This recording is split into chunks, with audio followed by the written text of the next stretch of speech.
Oh gosh, Patty says that she had $1 million house with 11 offers in Virginia Highlands. That actually makes a lot of sense. And Avery, you're saying the same thing. I used to live in Virginia Highlands, and it's just an awesome, awesome area, but the prices are just bananas. So, you've got very low inventory and a lot of demand. So yeah, it is all relative to your area. So let's see, disable high floating. Jim, I don't know where the thing is. Let's see. Oh, thanks, Trish. So Trish is showing you, Jim. Thank you, Trish. That's awesome. So Trish is showing the phone call information. Might want to log out, log back in. So the treating everyone the same, I think that's a tough one because I grew up in a family of 6, 4 kids, 2 adults, obviously. So I guess that's a family of 4. But my parents didn't treat us the same. They treated us fairly. And the easy way out is to treat everyone the same, but it's not always the way you need to do it.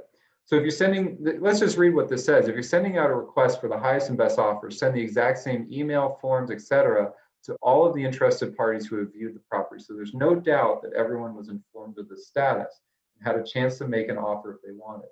It's better to be safe than sorry and have a deal blow up because a potential buyer sues who viewed the house last week when they weren't alerted of the multiple offer situation.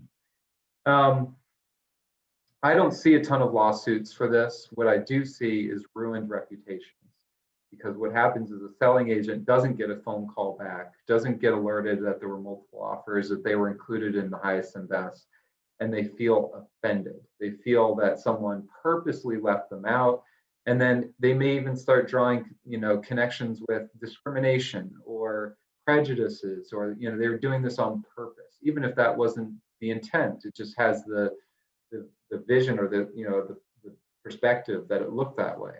So you're really worried about context. You're worried about ruining your reputation or rubbing people the wrong way because you want them to be interested. You don't want them to walk away and badmouth you when they get back to the office or when they get on the next Zoom call. And I think that is so destructive, and you don't know how far it can go. Because the only thing that you have left, you're going to be in this business after this deal and after the next deal. You're going to be in this market after this deal as well. And that's just going to be really tough if you start rubbing people the wrong way. If you make an offer, or you don't reach out to another buyer who gave you an offer, you just leave that email unanswered. All of a sudden they start, he never even answers phone calls. He never answers emails. He never emailed me back, never even given me a chance. And I would have come up, but that's what they always say. They may not, but it's, answering it in the same way is incredibly helpful for those reasons. So if you disclose the current highest offer to one party, you should disclose all parties and allow them a chance to respond out of fairness. Again, same and fair are not always the same thing, but what these rules are trying to push you in the direction of is that in this case, treating everyone the same, it has the feeling of fairness. That at the very least, you could step back and say, I gave them all the same chance. I responded to them all the same way. And it is, in that sense, fair. And for that reason, keep meticulous records. Be prepared and proactive in dealing with multiple offers that come in, and have a system of logging the date and time. And you can do that just on your folder. And it is good practice because what they mentioned earlier in the slides is that if you ever got sued, well, in the lawsuit, your records, your contemporaneous records, things that you wrote at the time that you received them. You get a phone call from Christian, and Christian says, you write a little note after we get off the call, and he says that, thank you for the offer. It was too low, and there was another offer at a higher rate, higher price. Write it down, put the date, told Christian that we had gotten another offer. Thank you for all of his time, that we would call him if we ever needed him or something came up. And that is actually evidence in court. That is discoverable. It's something that you can put forward as evidence in court. So that can really save your butt, which I think is important, obviously. So it's important to act as a dual agent. It is impossible to act as a dual agent in multiple offer backup situation and not have the appearance of favoritism. That's the key. And if you are gathering anything from my perspective, is that it's the appearance of things that is the most destructive. So short of refusing to represent the buyers in these situations, ask another agent company to represent the buyer. So all of this stuff, whatever you decide to do, you know now what the minimum standard is, what the law says about multiple offers, that you only have to look out for your client's best interests, taking the best offer. How you do that, whether you respond to everybody else, whether the seller decides to take one offer versus the other, is all within the law.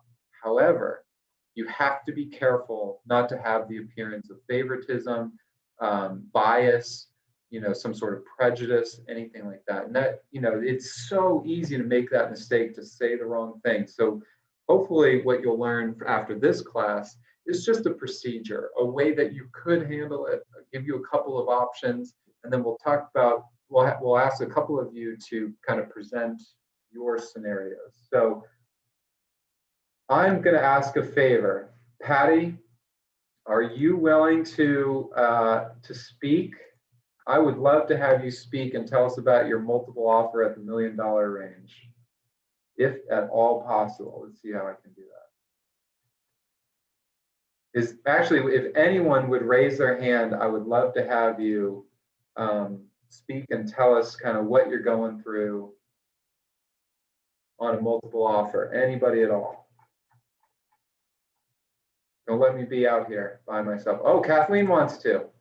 Okay, Kathleen, go ahead and unmute yourself and tell us kind of what you're going through, what you saw recently. And that's the best way we can do this class. All right, it's what I went through recently, and it was unusual because the listing agent used an unusual phrase.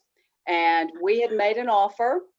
I knew there was another offer, and she told me that night there was a third offer. Okay. And I was expecting it to, I had put my deadline the next day at noon.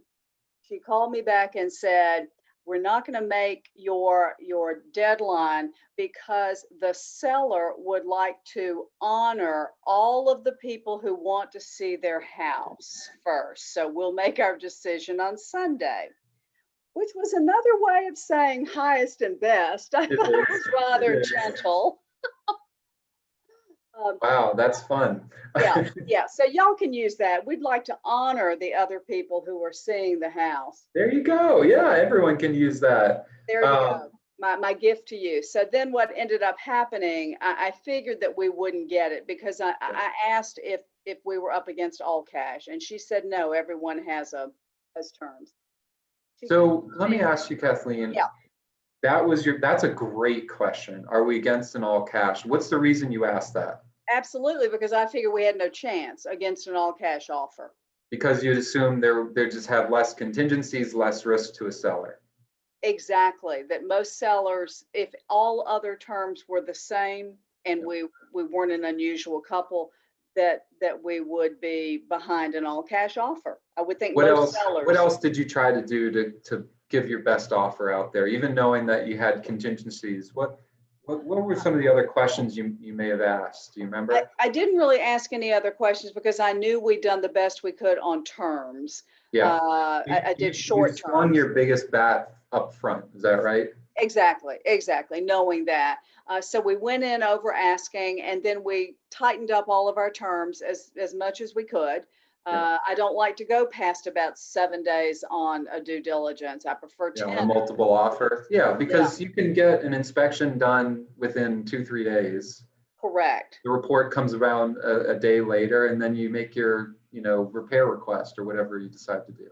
Correct. And the only reason I get nervous about that is, what if you need to get a roofer in there? What if you have to get something else to make your buyers feel comfortable? It can get tight. It can, absolutely.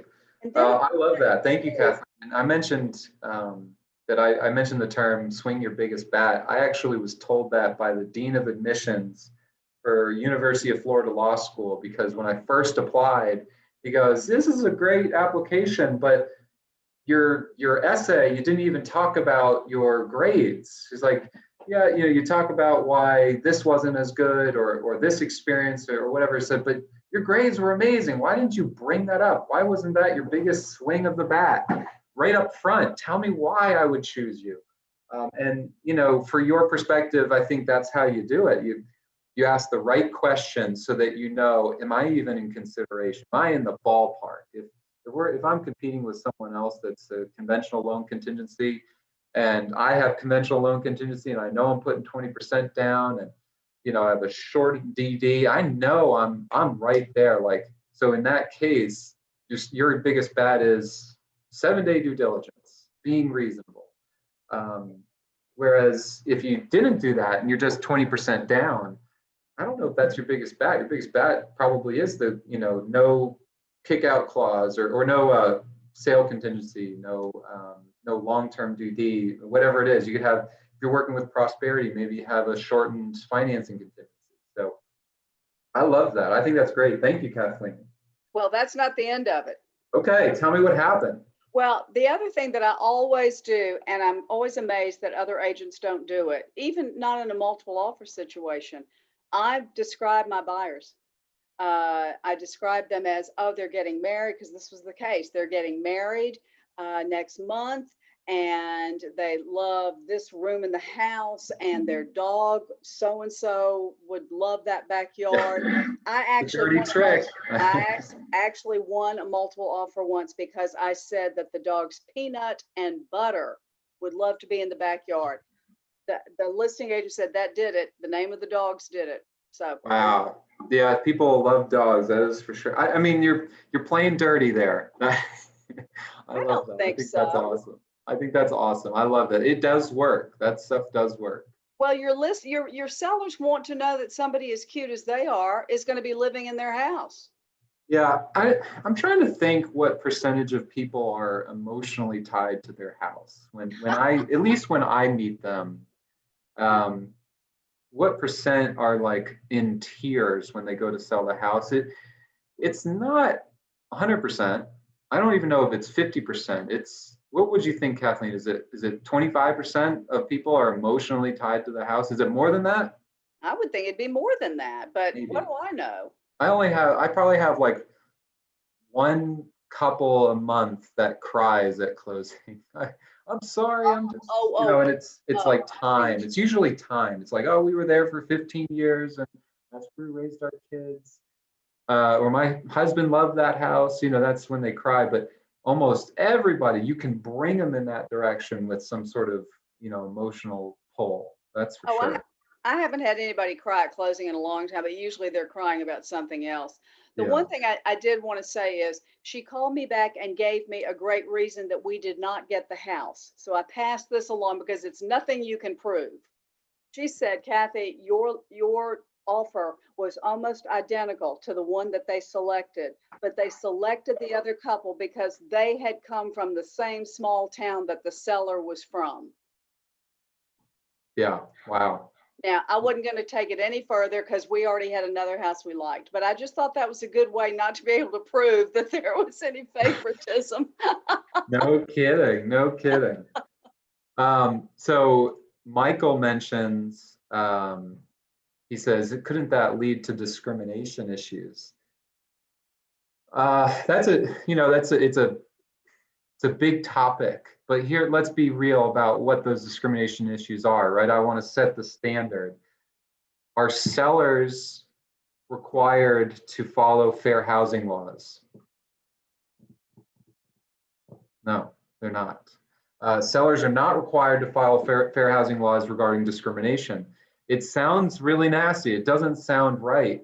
But if a seller wanted to choose this couple because it's a husband and wife versus this couple because it's a husband and a husband, they can do that. They can discriminate and not be in violation of that law, not be, doing a criminal act. But can you do that? And Michael, the answer is no. You're not allowed to do that. You're not allowed to, basically cut off one of the offers because you didn't like who was making it, or you didn't like the agent, or whatever it is for prejudiced reasons. You can't do that. You have to disclose all offers, written or not, or whatever. Like all written offers, they've got to go, whether it's on a GAR form or otherwise. because then you could be in violation of those discrimination laws otherwise. But the seller can do that. And it sounds nasty. I'll tell you an example. I had a listing agent call me in tears a couple of years ago. It's been a while now. And she said that her sellers were watching who was coming into the house. And when the offers were presented later, they said, well, isn't that couple? And, I don't even remember what they were discriminating against. It could have been husband and a husband, or a wife and a wife, or it could have been because of their color, or whatever it was. And they're like, I'm not doing that offer. And it was disgusting. The listing agent was really, really angry about it. But her question was, isn't that illegal? And the answer is no, that's not illegal for a seller to discriminate on who they sell their house to. You want them to take the highest and best offer. You can't lead them in that direction, but if they chose to, they certainly are permitted under the law. Ethically, yeah, that's a problem. Morally, that's certainly a problem. But there's nothing that would keep them from doing it. And in that specific case, I think the listing agent ended up backing out and letting the clients go. And that's a tough one to do, and I don't really expect you guys to make that decision. I could never. You can't condone it, but I also don't expect you to walk away from a deal or commission. That's your livelihood. That's how you feed your family. So knowing the difference and knowing what the realities are, obviously call me if you have something like that, and we can remember that. Savella says, I don't think that should be legal. When you list with an agent, we practice fair housing. You're not wrong, but it is not illegal. So it's just the law. There's no way for us to do that against a private citizen. At least that's what the Constitution says. Karen says, I've had an offer accepted in a multiple listing situation by having my buyers write a letter. Absolutely. Before this class started, I actually was reviewing a title exam. And when the contract was sent to my firm, they included the letter. And I'll see if I can pull it. I probably shouldn't. It has their personal information, but it has a picture. It had this full page written. And guess what was in the picture with the two buyers? Their dog. The dog was in there. In fact, I don't have a picture of it, but when I made an offer on a house a couple of years ago, my wife included a letter and a picture of our 3-year-old daughter in the seller's kitchen. I thought it was adorable. But we didn't get the offer. So let's see. Let's keep going. I'm going to share the screen again. So I think that, Kathleen, thank you for sharing all of that. I think it's incredibly important to know kind of how this stuff works and what questions to ask as a selling agent. You want to know what you're up against. Can you overcome it? Because Kathleen's got to go back and tell her buyers, all right, what are the chances this is going to work out? Or, hey, we should probably spend the rest of the afternoon still looking at houses because I don't know about this one. So let's talk about options. Number one, and we'll go through each of these one by one. So first one, accept one offer in writing. And this is from the listing agent perspective. And then either reject all others, accept one backup offer, and reject all others, right? So you're going to accept it, and you don't even have to respond to the others, or you can respond and reject them, or accept the backup. So number two, reject all offers and encourage higher offers, or do what Kathleen was experiencing, which was, it's drawing a blank, but she mentioned the other way that it was asking for highest and best. Oh, I think you said, Kathleen, that we won't be reviewing until a certain time, to allow other people who had seen the house to make an offer or whatever it was. I actually really like that when saying encouraging higher offers. I had a client reach out to me a little nervous saying, hey, we got this great offer. I don't want to say no, and I don't want to say higher offers. What do I do? We want to wait the weekend and see what happens. I said, well, that's exactly what you need to say. You say, thank you for the offer. That's the first sentence, because you should be grateful to get an offer. I don't care what the price is. Thank you for the offer. So that's the first sentence. The second sentence is, my clients will be reviewing your offer on Sunday night at 8 p.m. or 9 p.m. or 10 p.m. Sunday night after dinner. We intend on getting back to you Monday morning. And that is awesome. And you could say that, say the listing went live on a Thursday afternoon. You could say that Friday morning, you could say that Saturday morning, you could say that Sunday morning. Thank you for the offer. My client will review it Sunday night after dinner, after the kids go to bed. You know, hopeful that we have a chance to work together on this one. That is beautiful, because you get that as a selling agent, and I want you to raise your hand and tell me how you might respond to that one.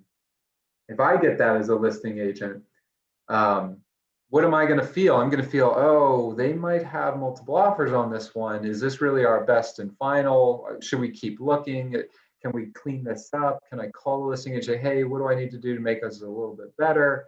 I mean, that's beautiful. You didn't ask for highest and best, but you told them, here's your opportunity. Curtis asks, is an offer sent via text acceptable?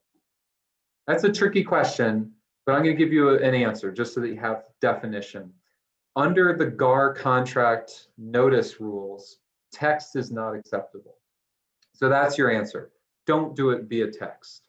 You have to write it in a form, especially since you work at Harry Norman. Use the GAR forms, make that offer, email it over, signed, so that the seller can sign it and send it back. That's the best way to do it.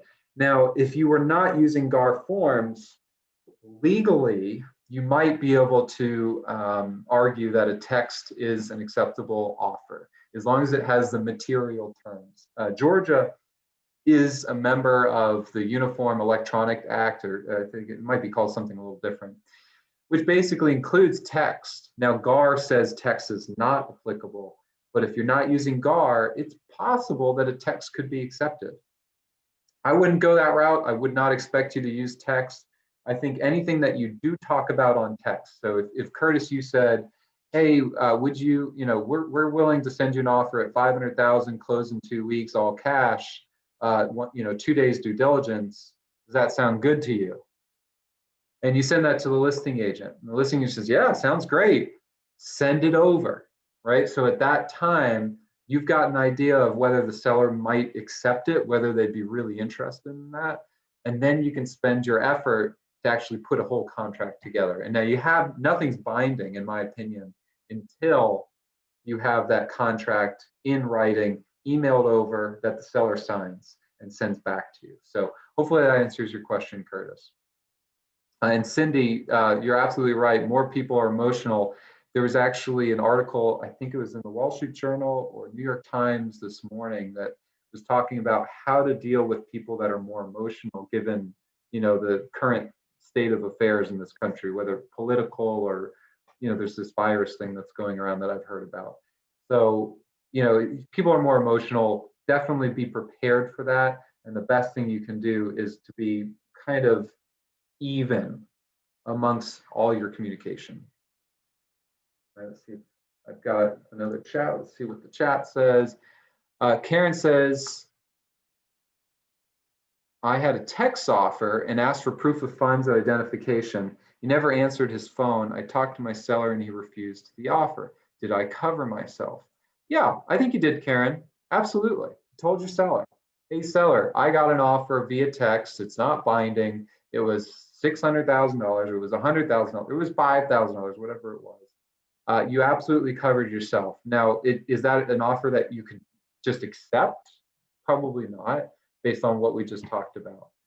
So you definitely, you're sharing all the information you have. Let's pull it to an attorney's perspective. If you were an attorney, if you're in my shoes and we're in a lawsuit and the other side, we're in the elevator after a long mediation, and I'm stuck in the elevator with the other attorney. We're going down to our cars, and the attorney says, hey, what do you think if we threw 100 grand just to settle this thing today? And I don't think that's binding. The clients there have to be a formal offer and acceptance, and then would have to get approved by the court and whatever it is. But is that something that I share with my client? Is that information that my client's going to use to, as to whether to pay my next retainer, whether to hire that detective, whether to, get married, whatever it may be. I think it's really important that I share that information with my clients so that they can make the best fully informed information or fully informed decision. Because the opposite would be awful if, I just said, well, I'll let my seller know, or I'll let my client know, and maybe, it probably isn't going to work. And then I never tell my client, and the client finds out, say, a year later and says, wait a second, you never even told me about that offer. I would have changed my whole opinion. So Karen, I definitely think you covered yourself. I think you're fine. I let you disclose it to your client, even if it wasn't technically in writing. Hey, there's interest from so and so. You just might want to couch it with how valid you think that offer really is. I think that's an important thing.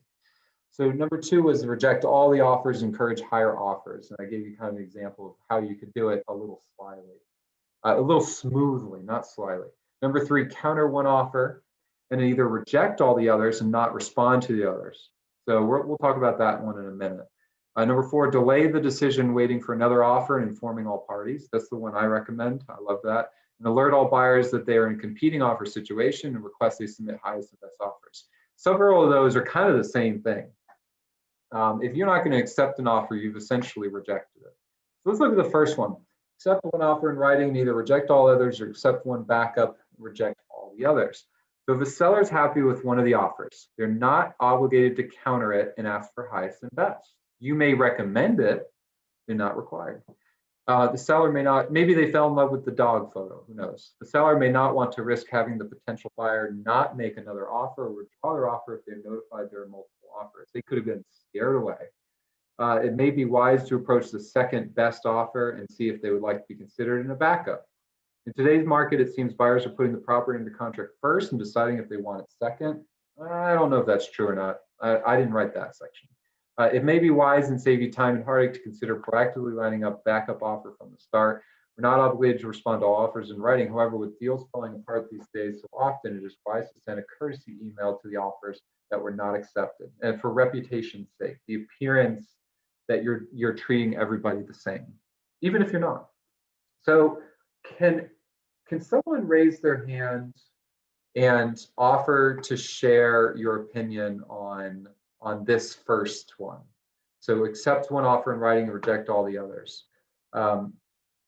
What's the best way to do this? What is there a scenario where someone has done this as a listing agent where you got all these offers? Let me be more specific. I'm sorry. Can someone raise their hand so they can talk about backup offers, whether you use them or not? What do you like about them? What do you not like about them? Oh, Trish. All right. Trish, go ahead. Okay. Why Well, backup offers? for me, it was I've had it both the listing side and as the seller side. And I will say, as the seller side, it's been very frustrating in this climate. I actually just recently had a client who it was a property in Alpharetta. It was listed at $450, and they had. You're the listing agent, Trish? No, I was the seller's agent for Okay. this, and I'll tell you, because it's still kind of ongoing and up in the air, so it's a little a little flustering. But I'm working with an out-of-state buyer, and we went and I went virtually toured the property. The first day they were allowing showings, and they fell in love.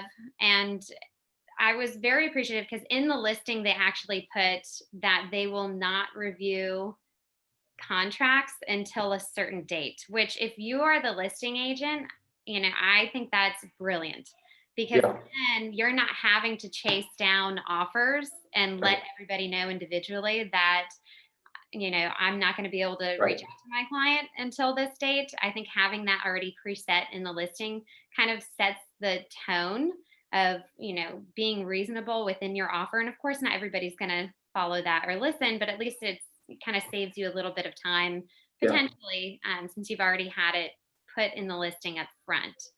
And we went in really strong, and we actually put 20,000 above list price, and it became a bidding war. What is the, you said it was like just under 500,000? Yes, just under 500,000. And we ended up submitting another offer that was with an escalation clause. And the max that my buyer was comfortable with was going to 500. And we had to allot for a 30-day close just because they are out of state. So I had to give them that time. But their financing is 100%, everything's set. And we ended up losing out to another escalation clause that could close in 2 weeks. So we went back and said, because my clients are not necessarily in a rush, but still do love the property, and offered to put in a backup offer. And after reaching out to the list agent to kind of confirm, or see whether or not the seller would be interested in a backup offer, she was boasting about how she highly recommends it and, yes, please submit it. And then we had radio silence. Like we submit the backup offer and didn't hear anything for 5 days, not even a confirmation of the receipt. And then it was a simple, oh, my clients decided not to take a backup offer at this time. So that was a little frustrating because she put it in there as the reason is she wanted to at least let the primary contract have passed due or go through due diligence. Do their inspection or something. Right. However, at least according to the MLS, their due diligence had already ended. So on our side, we were like, what are you talking about? But this was actually the second backup offer that this particular client went into. And that first round of backup offer, we did get the backup. And that was a roller coaster too, because the list agent would kind of like reach out and say, it looks like you're going to be primary. And of course we got our hopes up. And then, there was radio silence for a few days. And I'm, over here trying to mediate their emotions because they're thinking they're going to be primary and they're going to fly out to do all of the inspections. And so they're trying to schedule. And then I finally hear back from the list agent days after which she said she was going to reply saying, oh yes, the primary buyers were actually able to pull a Hail Mary and got their appraisal in time. Of course they did. So I have as a listing agent, I've had backup offers and I love it. I recommend it. But coming from the seller's agent side, it has been a roller coaster. Well, that's a really good perspective. So my opinion initially, when I first came into Georgia and started doing closings in Georgia, because I'm originally from Florida. In Florida, most people don't use an as-is contract. And the GAR contract that we use, F201, is an as-is contract, subject to a due diligence period. So they have their free look for however many days. After that, the property is as is. It's whatever the contract agreed to. But in Florida and other states, they use a repair contract where if the buyer finds an inspection issue that needs to be repaired, the seller is obligated to fix it if it fills a certain category, if it's a roof, if it's foundation, or whatever it may be. So in other states, I just wasn't used to backup offers because the deal is pretty much done. A buyer can't really back out and a seller can't back out, even if there are repairs that they don't agree on. So I wasn't used to backups. It didn't make any sense to me. Why are we doing backups? Why wouldn't I just go under contract? If it doesn't work out, I'll go back and I'll get another one, or we'll find something else. But I've changed my mind on that one. As a selling agent, Trish is telling us the bad part, as you probably all know, that is the bad part, the roller coaster of it all. And obviously you have to put your earnest money down at the time you bind as the backup. Even if you're not primary, you'd have to put in your earnest money unless you contract differently. So you have to put the earnest money, that's a downside. The roller coaster is a downside. But let's look at the upside. Let's look at the pros. The pros would be you've secured your place in line. If another contract backs out, they have to call you, which I love. Everyone's heard the listing agent tell them, hey, if anything happens with this first contract, I'll give you a call. And they never do. They just don't. I mean, I don't think I would Exactly. if I was in those shoes. So if it secures your place in line, it makes the listing agent reach out to you. And at that point, that's when your due diligence would start. And guess what? Buyer can back out. And they could back out anytime prior to going primary as well. So there's limited risk. There's, the roller coaster of it, I agree. But if we can couch it to our buyers and say, hey, look, what we'll do is we'll say that the earnest money is not due until you go primary, and we're just going to set it and forget it. We're just going to keep looking for houses. We're going to assume that one is off the table, and I'm not even going to tell you about it until we get told that it's primary. And it may become primary because of some inspection issues, so don't get your hopes up, right? So I like it if we can protect our buyers from just going the up and down thing. It's intense. So that's the reason why I would do a primary. And as a listing agent, it gives your seller a lot of leverage. If the buyer knows that the seller has another offer on the property, then the seller's probably not going to be as kind on repair requests. They're not going to be kind on closing extensions or any sort of extension because they've got another offer in their back pocket. So, it's kind of Right. And I I have like to them. tell you, There I go. What was that? right. I was I gonna didn't hear say, you and I have say. to tell you with our last backup offer, we actually waived anything in the inspection that was below 5,000, only making, something large, which with that particular property wouldn't see anything that would potentially be, it had a brand new roof, new That's HVAC cool. systems. So we waived anything, minor, saying like, we'll eat the cost. And, we're still in limbo. So we'll see what happens. I've seen that, Trish. That's the second time I've heard that type of stip be used this week. I don't know if I'm as sold on that stip, and here's my reasoning. Um, how do we verify whether it's 5,000 or 4,000 or 6,000?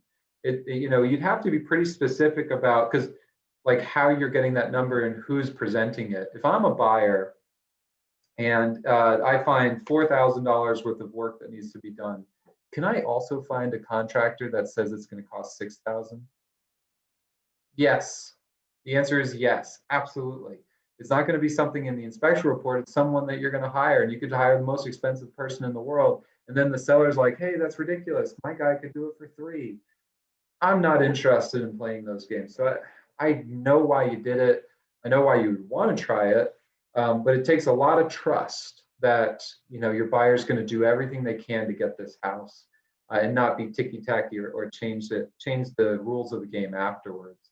So that would be the downside. There are a couple of tricks that we'll talk about and specifically about removing contingencies.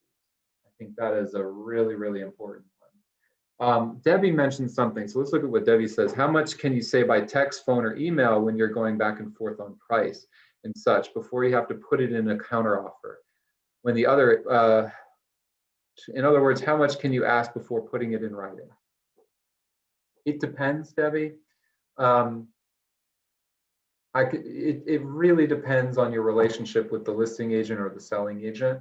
It depends on the emotional fragility of the buyer or the seller. I would not let it go very far without putting it in writing, a formal contract offer, because way too often you get too comfortable with just like picking up the phone or sending a text and saying, well, what about 515? And would they do this? And then they get ghosted, that you don't hear from them for 4 hours or 6 hours, and you start getting nervous. Why aren't they responding to me? And then the next day they say, well, you never actually sent me the offer, so my seller just accepted someone else. That's the downside, right? So Debbie, for me personally, and everyone's going to do it differently, I have an opinion. My opinion would be, feel free to talk with the listing agent directly or the selling agent directly for a bit, for a day, for a couple hours. But if you start feeling like you're not hearing from them, you're not getting the responses right away, send them an offer.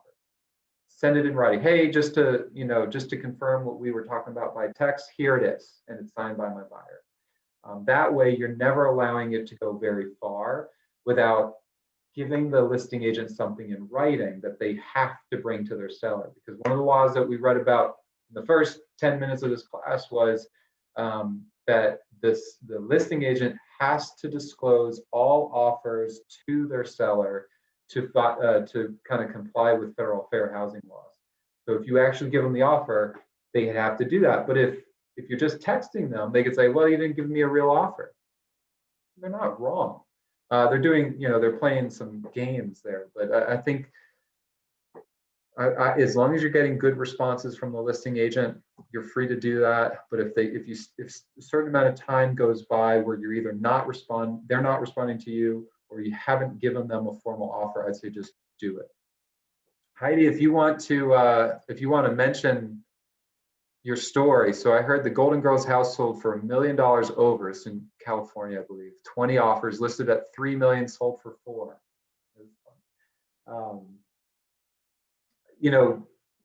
That's probably not happening very often.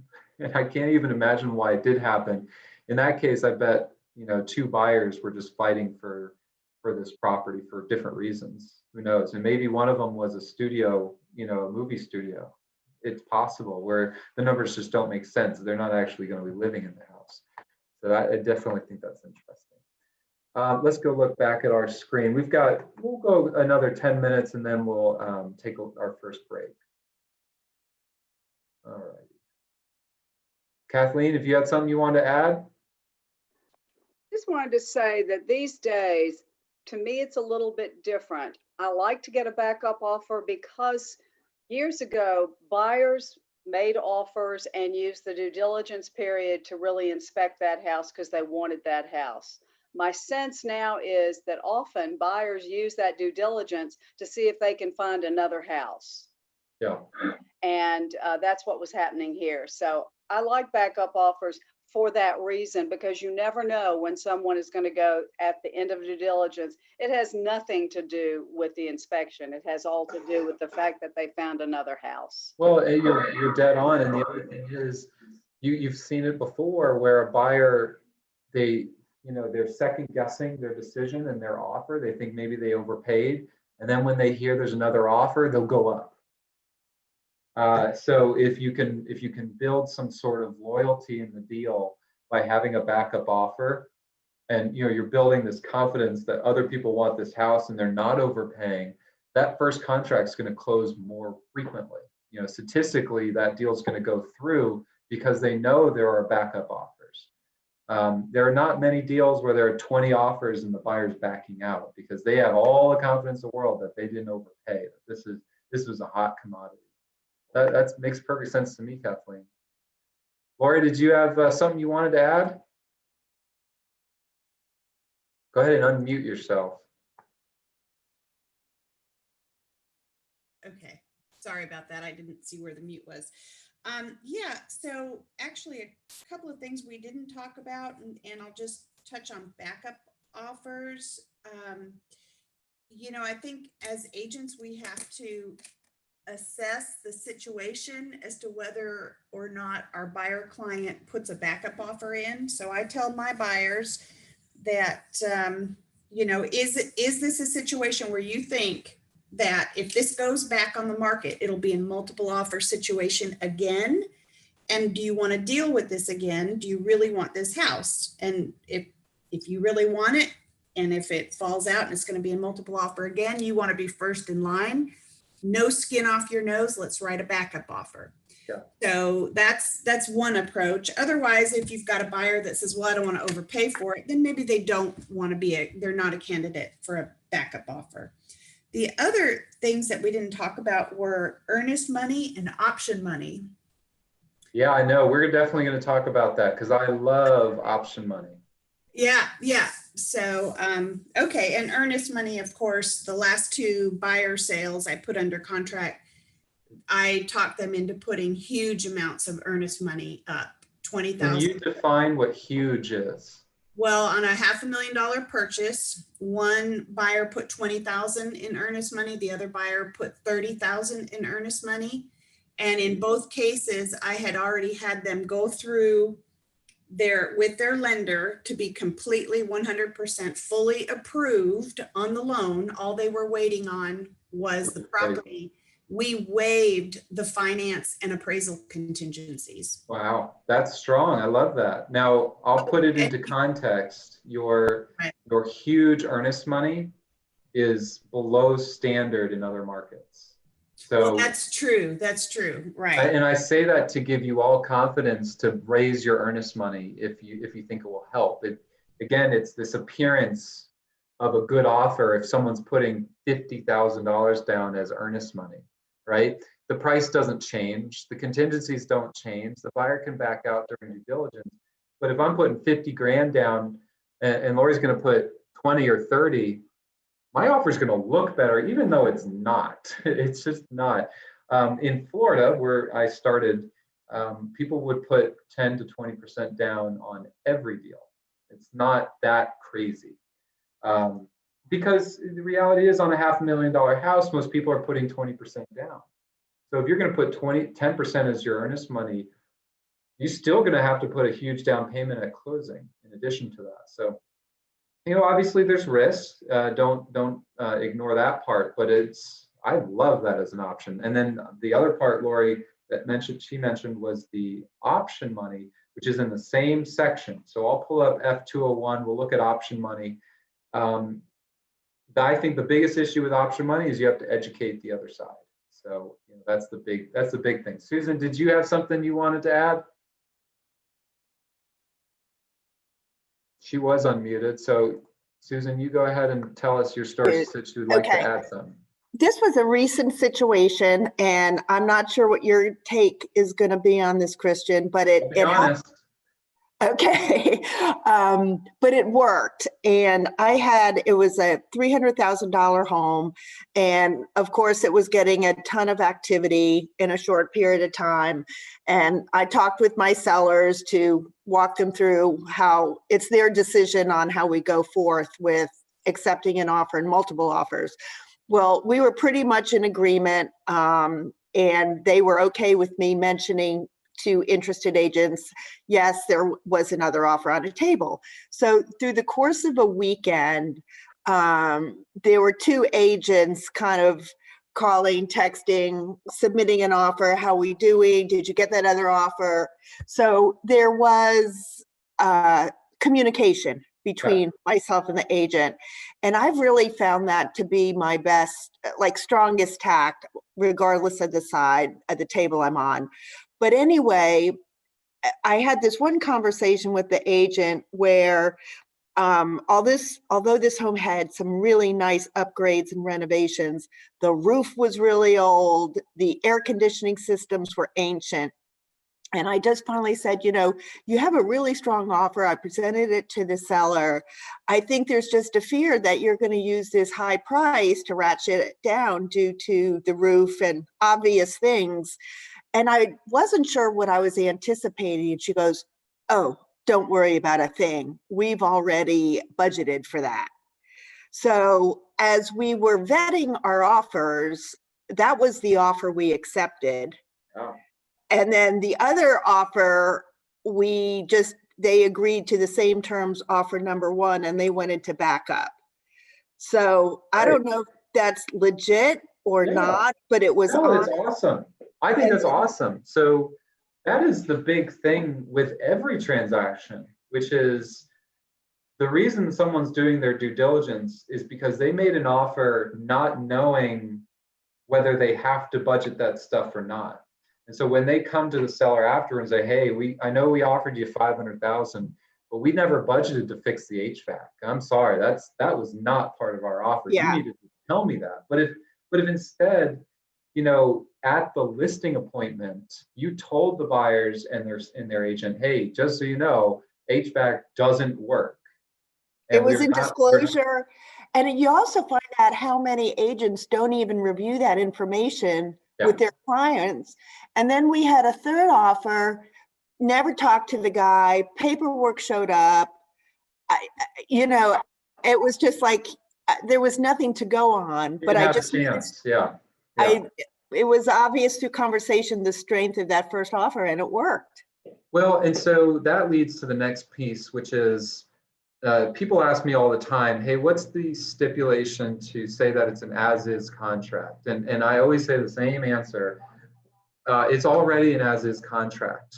However, I understand your reasoning for wanting to put that language in there, because if you put in a special stipulation, parties understand that this is an as-is contract and seller will not be making any repairs. That sets the stage. That sets expectations right up front. And it's the reason why you accepted that offer the way you did, Susan, is because they set the expectations that barring something that wasn't budgeted, this deal is a done deal. We just need to make sure that the things that we don't know about don't come to bite us and be a big issue. And that's why I always think it's weird. You know, if you do your inspection and the only things that you're finding are problems are like a couple of the GFCI outlets aren't grounded properly, hey, that you needed to budget that up front. That's not something you come back to me for a request for repairs. I don't want to hear it. But if you find out that the entire electrical panel needs to be replaced and you assumed it was all in good working order, okay, I get it. You were not budgeting for that. And I think there's a distinction, and you might all choose to do that differently and have a different perspective. That's fine. That's just in my opinion. But in Susan, it worked for you. That if you are truly honest about the type of offer your buyer or the buyer is making, then you can accept it, you know, right on its face as to what it is. So thank you for sharing that. I love that, Susan. They were reasonable on other repairs, but they were just so blatant. And I coached them from the get-go, and they truly weren't going to do anything about it. And I didn't want them to be in that situation. So I think that's awesome. Thank you. Jeannie says that she's working in Florida and they use as is. And Jeannie, I think that's awesome. I think probably at this point, 50% or less of the deals are as is, but it is a form. Florida is just a different animal, but the FAR/BAR form, which is kind of like the GAR form, it does have an as is version, but not everyone uses it. So I agree with you. I think people should be using it. All right, let's just do a couple of more here and then we'll take a little break. So that's our first option, the backup offer, which I like. The next one is reject all the offers, encourage higher offers. We've talked about that. 3, counter one offer and either reject the other offers or not respond. And that's the big issue. Legally, you're not required to respond to every offer, but that's just career suicide in my opinion. I think you need to respond. One of my biggest pet peeves, I'd be curious who else has this pet peeve, is not being thankful for the offer, you know, saying, you know, I'm offended by that offer. I think that's absurd. I don't care what the price is. You should not be offended by someone wanting to buy your house, giving you an option, giving you a way out. Might be a low ball, I get it, but I'm not going to be offended by that. And I think that's just absurd. So that's my pet peeve. You might have the same one, I'm not sure. Looks like, let's see, someone asked something. So I think it's absurd too. Thanks, Pam. That's why we like each other. It works. So counter one offer, reject all the offers, don't respond, don't do that. Delay the decision, waiting for another. You know, I love that option.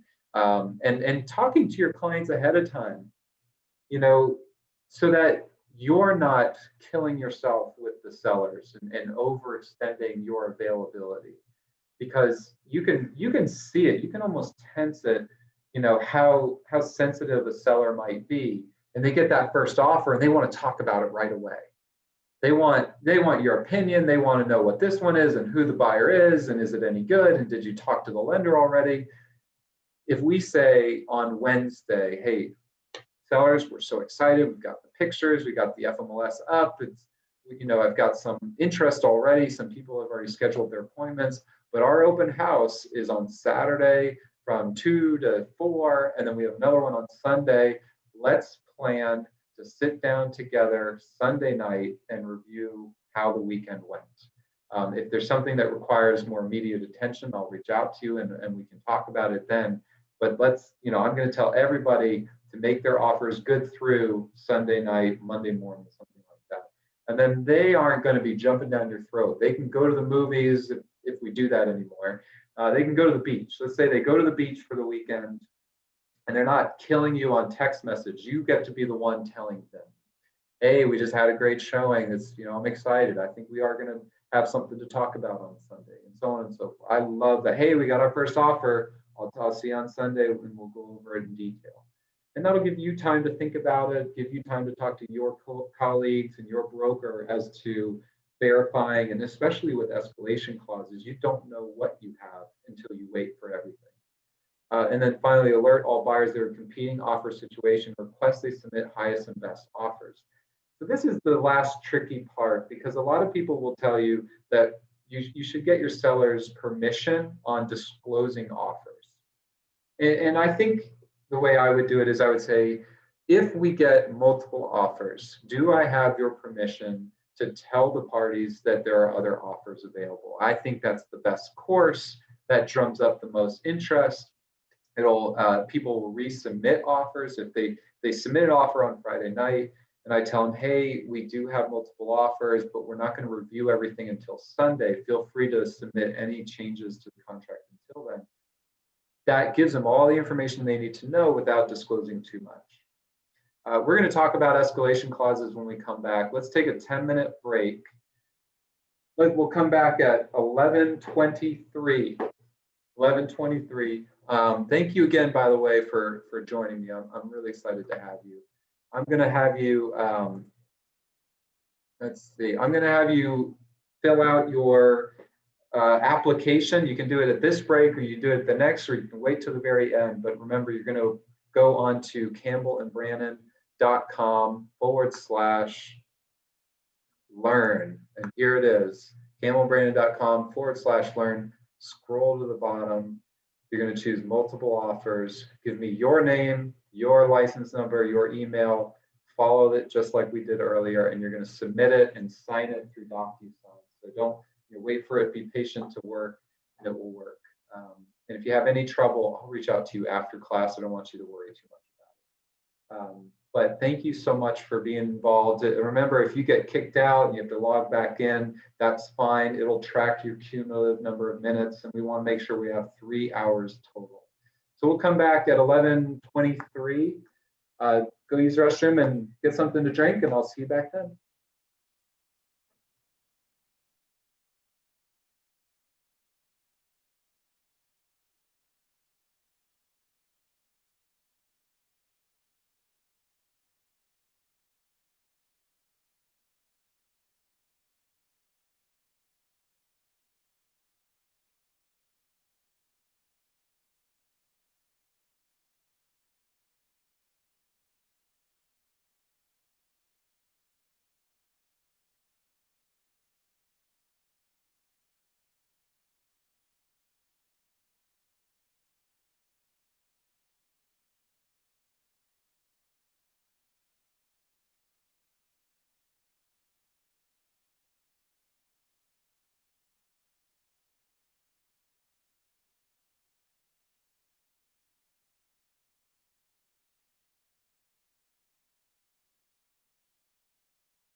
Hey guys, I'm back. Hope you got a little break. So I thought the first hour went pretty well, and you guys were awesome to be answering so many questions and asking and contributing. So I want definitely keep that up. I was excited about that. Let me see if I can pull up our form and we can take a second look. Some of you have emailed me with the copy of the slides. If someone can send it, Kathleen you hadn't sent me an email just yet, so I hadn't been able to respond. But if someone could send it to her, that would be awesome. Multiple offers, there we are. So those are the 5 options. We went through them all, and that leads us to the last, or not the last, but the big issue with multiple offers. And I would think there are a couple of big issues. This is the one that is most problematic.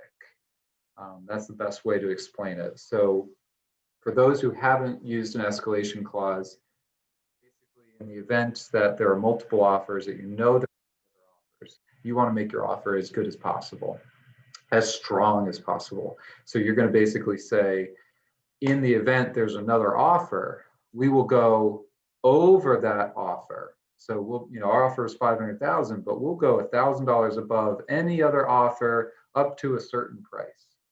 And that's the basics of it. So it allows you to make one offer, and that keeps going up if you're on a bidding war. So we're asked all the time, Campbell Brannan is at least, to give our escalation clause. So this is one for you that you can use. I have another one that I use as well that also has an appraisal, kind of a hedge on the appraisal contingency, and I'll talk about that in a minute. But they're tough because the big issue with them is that you don't know how to validate the validity of another offer. Is that other offer legitimate? Is it something from the neighbor? Is it a family member? Are they making it up? And even if I ask to verify, how do I do that properly without being lied to? And that's tough. There's got to be a moment where you have to trust that the other side is being forthright with all this information. So here are some of the issues: multiple offers, agents who fail to include a cap, or if there are multiple offers, all with escalation clauses, agents who fail to ask for a copy of the next highest offer to confirm their client was treated fairly, and then agents who fail to include appraisal contingencies and still include escalation clauses. That's tough. You're trying to remove contingencies to give yourself the strongest offer, especially like in Kathleen's case, you are competing with all cash offers. So you're trying to be competitive when it's probably not in your client's best interest. And I think we just have to do a really good job of educating our clients as to the risk that they're taking. And I'm going to do that by telling you first. So while we strongly discourage these clauses, sometimes you just have to do it. So let's read the one. This is the original one that Campbell Brannan came up with a couple of years ago. So in the event of multiple offers, buyer agrees to increase the purchase price by more than a certain number over any other offer presented to the seller with comparable terms and conditions.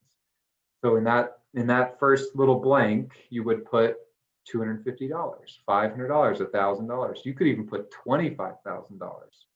And it really depends on the purchase price. So if we're talking about $1 million house, you're going to put $25,000 over any other offer.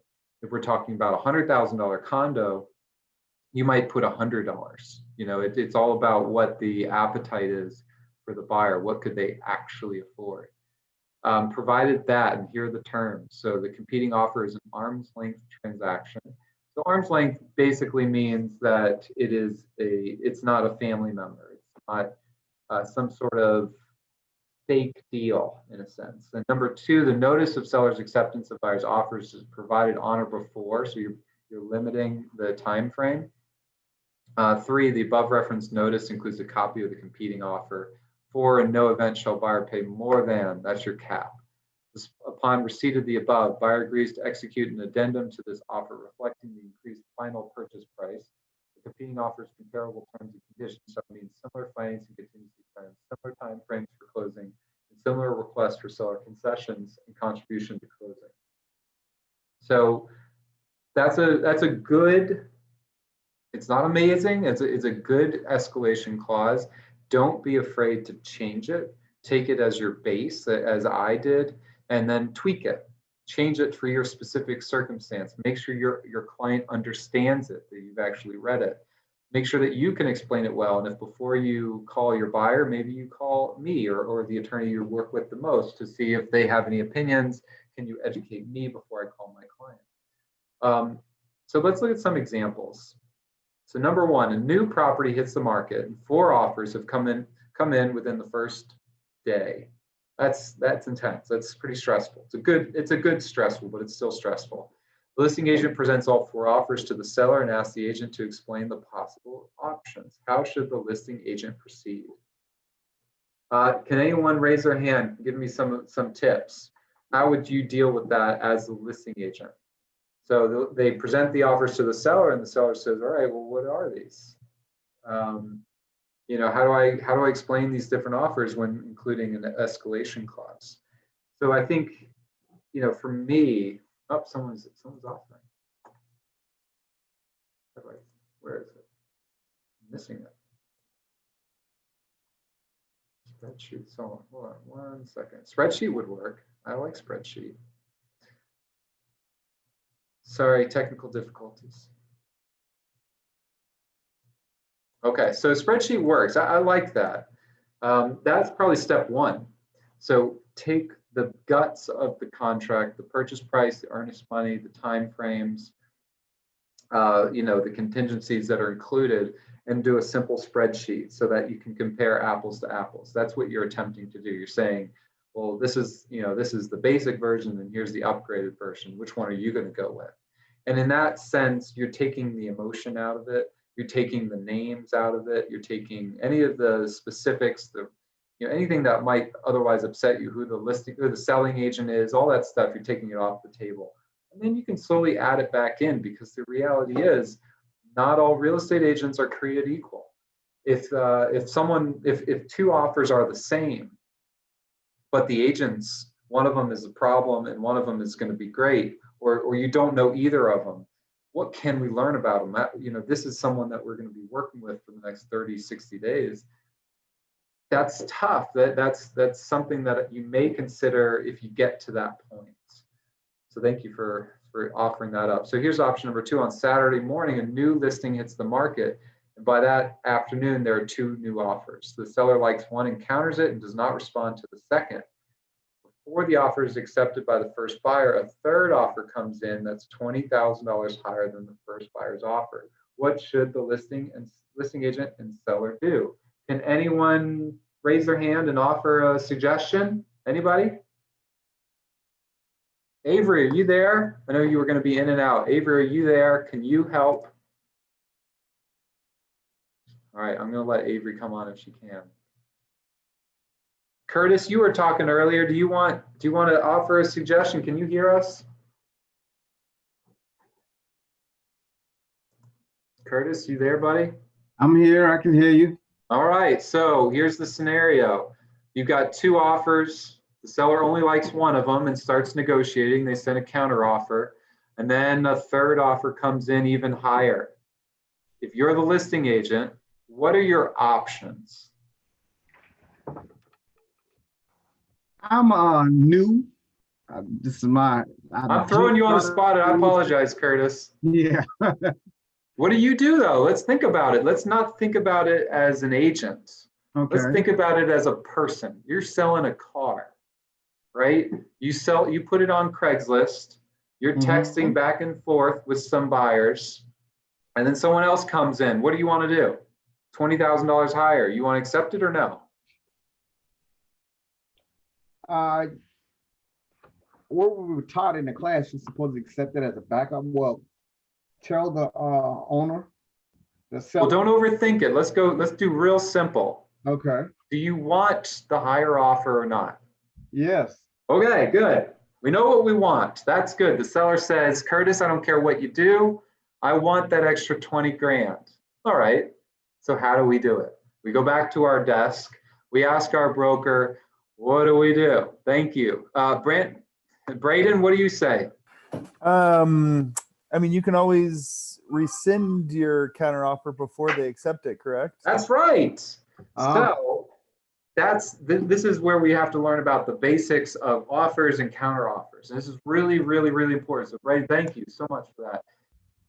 The buyer made one offer. Was it accepted or not, Braden? When you counter offer, are you accepting that offer? Or No, we are rejecting that original Yeah. offer and making a new one. making another one, right? So Curtis, in that scenario, I've rejected the buyer's first offer and I'm making another one. I'm saying, no, Okay. how about this number? So I couldn't Okay. go back and accept it. So now it's in the buyer's court, that initial buyer, it's in their court to either accept it or reject it, counter offer, whatever it may be. But Braden made a good point. If until that buyer accepts it, you can rescind it. So Okay. whenever the seller made an offer to sell them the house, they're going to take it back. Hey, sorry, that counter offer is no longer valid. We had another amazing offer, just blew us out of the water, and we're going to go with it. It's it's $20,000 high. It's a lot higher. We didn't think it was worth going back and forth.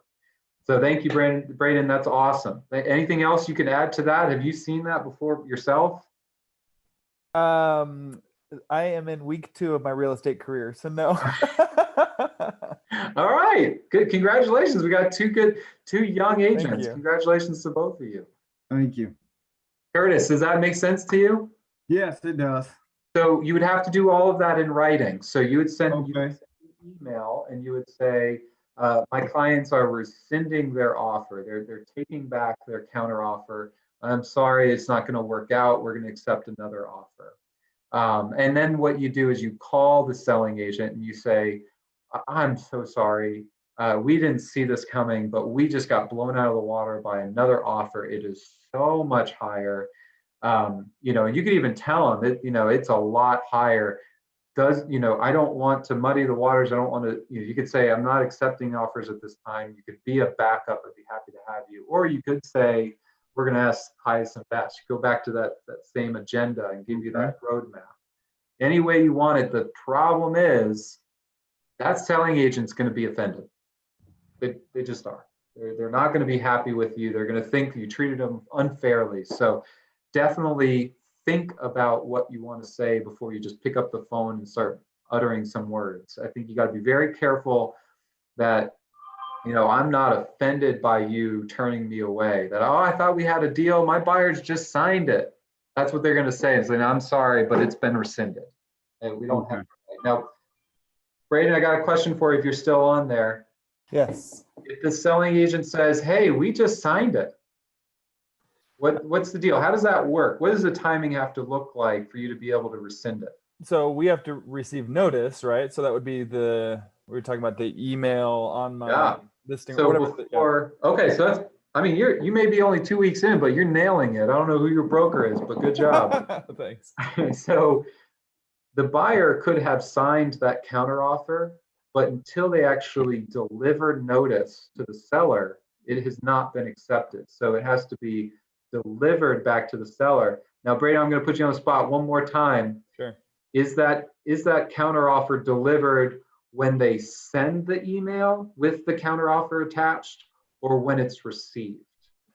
I think it's when it's received. Oh, you were so close. Oh no! Well, I think I heard you went through a tunnel. What's the answer on that one? Is it when it's sent or received? It's definitely when it's sent for sure. There we go. So on emails, the way the contract says, and it is in the GAR contract, it says that delivery has been done when the email is sent. So if the selling agent sends the signed counteroffer before you rescinded it, then it's an accepted offer, and you could not accept that higher offer. So does your rejection have to be sent to them also? Yeah, Same thing. I mean, so same you have thing. to reject it before they have sent it, right? That's right. You can't That's just right. call You them. gotta go ahead and rescind it. I would rescind it in writing via email. I don't think phone call would be sufficient, but I do like doing both. I like rescinding it being email and immediately calling the selling agent, because they could be at the kitchen table not looking at the emails, and they could be working and figuring out their details with the lender. They could be wasting their time. So you call, and if you have to, you leave a voicemail, but you call and you talk to the selling agent. You say, I am so sorry. but we are rescinding that counteroffer. It's no longer accepted. You should see an email in your inbox. Here's what we're doing. And you can decide what it is that you're doing at that point. And I think that's I think that's a tough place to put yourself in, but you got to do what's in the best interest of your client. Brandon, did you have a question? Did you want to offer something? You're on mute. You're the only one on video, Brandon. I don't know if you can hear me. No, I'm fine. You're fine. All right, cool. He's fine. All right. That's fun. All right. Stop video. There we go. I'm back. Okay, so I think those are fun, but you can see how they can be kind of difficult to manage. So if anyone's had that issue, please offer your example so that we can all see it. Nick? Nick, how you doing, man? I'm doing good. I had a situation. You've had this before? Yes, I had a situation where I did resend an offer, and the selling agent argued that he was emailing me, that he emailed me just when I emailed him my offer. And we went into battle. And so technically I was on the contract with 2 offers, but it worked out in some way because the first offer that— You're breaking up a little, Nick. I think you might be covering the mic or something. Can you hear me better? Yeah. I said the first offer that we originally that was higher ended up backing out because it was trying to use the due diligence to bring back the price down. And so we were under contract with 2 offers. Yeah, you were. And that's a disaster. Yeah. So if that's the thing, you have to be really, really careful before you accept that higher offer. You got to make sure that you're out of any other offers. So you've terminated or rescinded any other counter offers you've put out there, and that you've called and verified that you're not kind of rubbing people the wrong way. And before you accept that higher, crazy offer that doesn't make any sense, you call the selling agent and say, hey, we got your offer. Tell me a little bit about your buyer. What's the deal? This is an amazing offer. We want to accept it, but I need to know what are. Explain this, explain that. Who are you? I don't know. I've never worked with you before, because you don't want to be left with someone who's just using you as leverage or anything like that. So that's interesting. Thanks, Nick.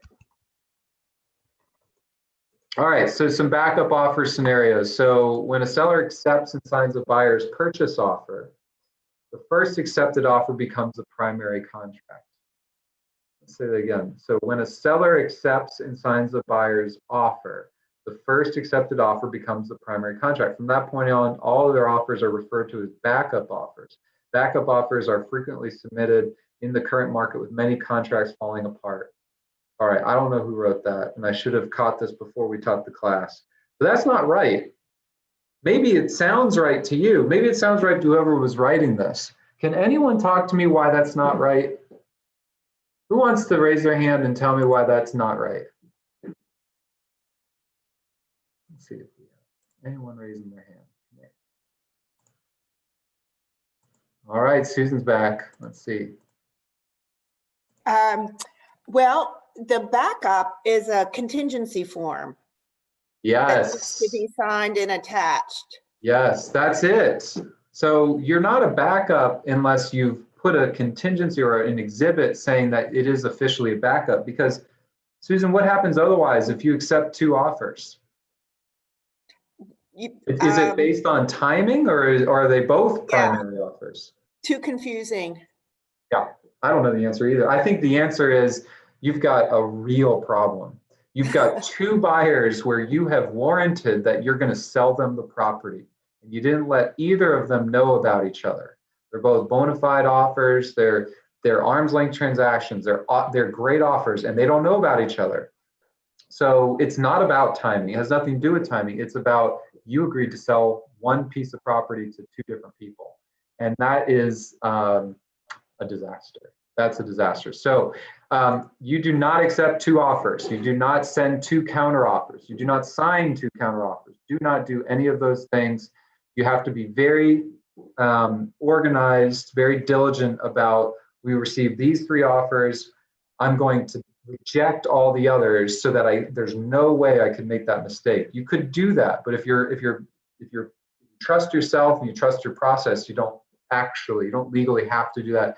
You just cannot accept, cannot sign, cannot send more than 1 counter offer.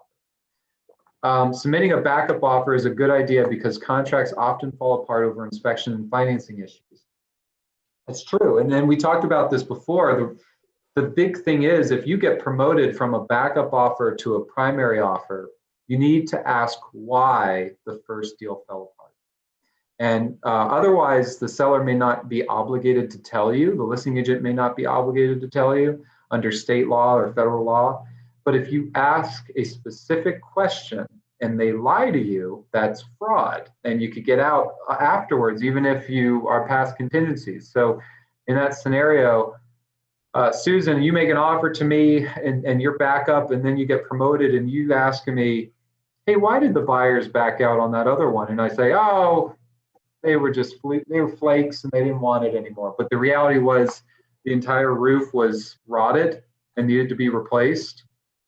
Or there was mold or something like that, and they backed out, and I just lied to you. You could get out otherwise. You could get out later on, even if you never even, didn't know about it. So I think it's an important one. Have you ever seen anything like that, Susan? I hope not. No. Good. I would have called you first if I did. I hope so. Yeah, we do not lie specifically to buyers or sellers. So there's some questions. Let's see if we can look at some of these questions. So Michael, is email to rescind offer, or is there a form? I think there's a notice form, Michael, that you can use as part of your email. So yes, email is fine. You can do it. You could do it on a piece of paper and deliver it directly to the buyer as well. The important part is that in writing, you rescind that offer. And this is my 10 seconds where I'm going to promote the use of the notice form. I think the notice form is great for one reason. It gives you the template. It makes sure that you're not missing anything. You've got the property properly identified, you've got the parties identified, you've got all of those things kind of set up so that you can't make that mistake. Michael, is that what you were asking? Let's see if he unmutes. Michael, if you unmute yourself, just butt in. Okay, yeah, I just wanted to ask, I saw you have on the back here the form F-285, and I didn't know if it's more required to use the form, or if you just did an email, is that okay? Email is okay. You don't need to use the form, although I like forms. I like it because it reminds you of all the different items that you would want to include in it.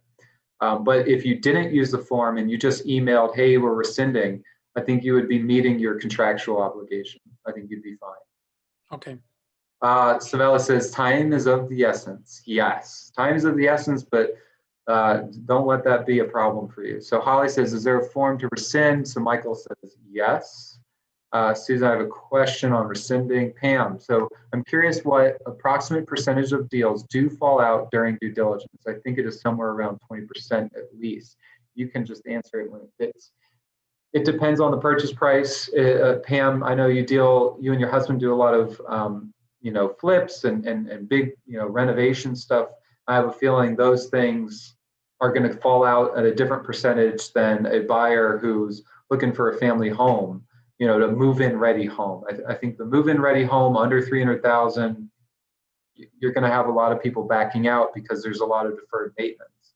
But if it's $1 million house, you would hope that there isn't deferred maintenance. You would hope that anything that is there we already knew about, that maybe it's a tear down or whatever, maybe it's a beautiful brand new house. So statistically, it really depends. It probably changes on every type of product. So you're right. Definitely put it in a spreadsheet. Date and time when you countered. So the date and the time thing is proven by your email. So you'll be able to download exactly when the email was sent, when it was received. All that information is the metadata in your email. So that's where that stuff comes from. That's how you would prove it. You'd hope you never have to prove it though. You would hope that it just, I'll provide the information and never end up in court about it. So hopefully that is helpful. Let's see. All right, so submitting a backup offer is a good idea. We did that one. When submitting a backup offer, carefully review, present, and negotiate all terms of your offer with the buyer and the seller. I think that makes sense. Backup offers, if you don't do them very often, that's your time to read that form, that exhibit, to make sure that you understand it. When the dates all start to toll, when the earnest money is due, and if anything needs to change, we can change it then. If the primary buyer's contract terminates, the seller will need to give timely notice to buyer. We'll go over that form. It's a pretty neat form. It mandates that when the contract terminates. Can anyone say in the chat feature, what happens? What's the only thing that happens when you to make you a primary? What has to happen? What if they amend the contract? What if they change the price to lower than what the backup offer was? What if they extend closing by 6 months? Does that stuff make the backup buyer have any additional rights? Can anyone answer that one? What happens if the price changes significantly or the closing deadline changes significantly on the primary offer? Does the backup offer have any new rights because of that? Someone wants to answer that one? No, Georgia, you're right. So Georgia's right. The only scenario where the backup buyer gets promoted to primary or has any additional rights is if the primary contract terminates. That's the only scenario. And Trish, that's right. So primary offer is still the key. The only scenario is if the primary terminates. Let's keep going. Practical points to consider with backup offers. When do contingencies and timelines begin to run? If you're a backup buyer, when does due diligence start counting? Do you have to put 30 days due diligence because you know that the first buyer has 20 days due diligence? What do you put? See, people raise their hand. I love this. Let's see if I can get to it.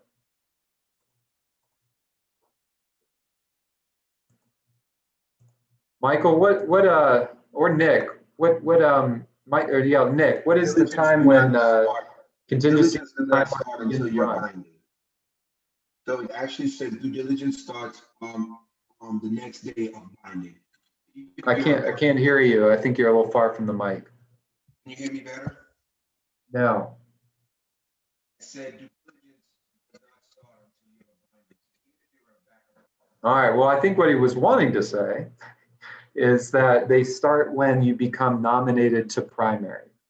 So due diligence is told, appraisal is told, financing is told, up until you become primary. And then when you get notified that you're the primary contract, that due diligence period will then start running. And we'll look at that form. Trish, did you want to add anything to that? No, just that I was going to answer it that once you become primary. Good, that's awesome. All right, yes, and George, you were right. Day you start, notice that you are first in line. So Kathleen asked a question. So if seller wants to tell first offer that the second offer is $20,000 more and first offer agrees to $20,000 more. That's the tricky part, right? Who do you want to work with? So at that point, you've reached out to that offer that you had made a counter and you said, hey, we rescinded the counter because we have new information. The other offers come up significant amount and we're thinking we're going to go with them instead of agreeing to the original price with you guys. They say, oh, we'll match it. Well, that's trouble. And it's why we use escalation clauses, because a lot of times we don't want to disclose the exact terms of other offers. That might be appearing to favor a certain contract or another. Now, legally, I think you could probably do that. You could say, hey, if you raise it 20 grand, we'll accept it. You could say that, but that's probably not the reputation you want to promote within this real estate industry. I would say the majority of you will keep that actual figure totally quiet. You won't actually share what the figure is.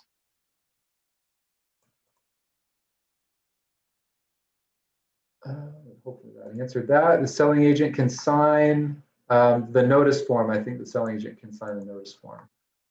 So let's think of some other practical considerations. Can the seller and first buyer modify the terms of the original sale agreement?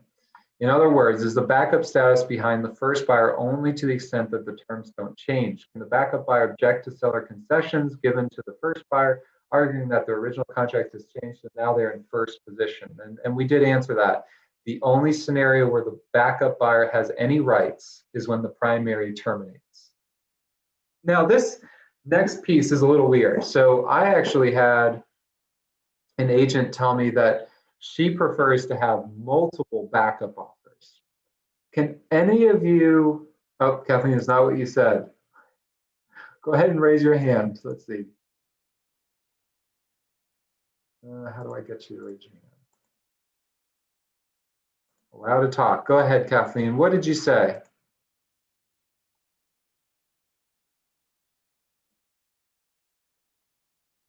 In a Not on there. situation, Here we go. Go ahead. in a situation where you have not rescinded the first offer and you get an offer that's $20,000 more and your seller says, I would like to see if we can work out that first offer. Will you see if they will come up $20,000 and meet the second offer? That was my point. Okay, so what would you do in that scenario, Kathleen? If I listen to what my seller wants to do first. Yes, and procedure-wise, what would you do? Well, I have not rescinded the first offer. Okay. So if my seller wants me to call the first offer back, I call the first offer back. So I'll change something for you. Okay. You have to rescind that offer because the buyer doesn't have any obligation to meet your new price. They could just sign. So step one, in either case, if you're going to go with the original buyer and make them come up or go with this new buyer, you have to rescind that counteroffer because you can't allow that buyer to accept. Got it. Do that first.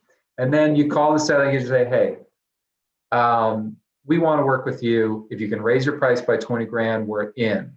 Got And it. then if the selling agent says, well, that's ridiculous, $20,000, I thought we had a deal.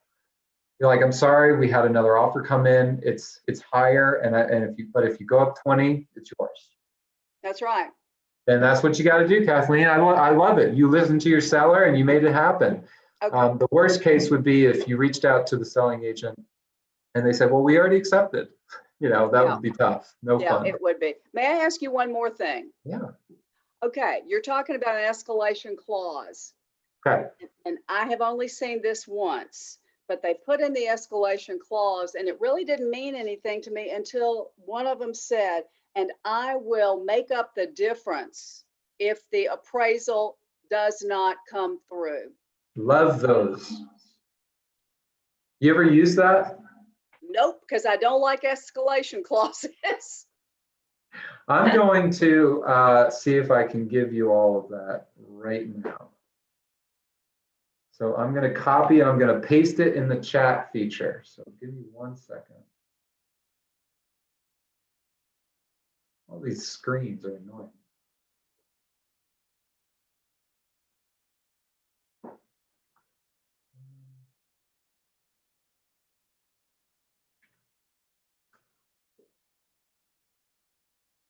Okay, so I'm going to copy and paste my escalation clause. So this is what I use. Oh gosh, it didn't do it right. If you guys email me, I will email you this. I'm trying to find a different way to send this over the screen. Let's do it.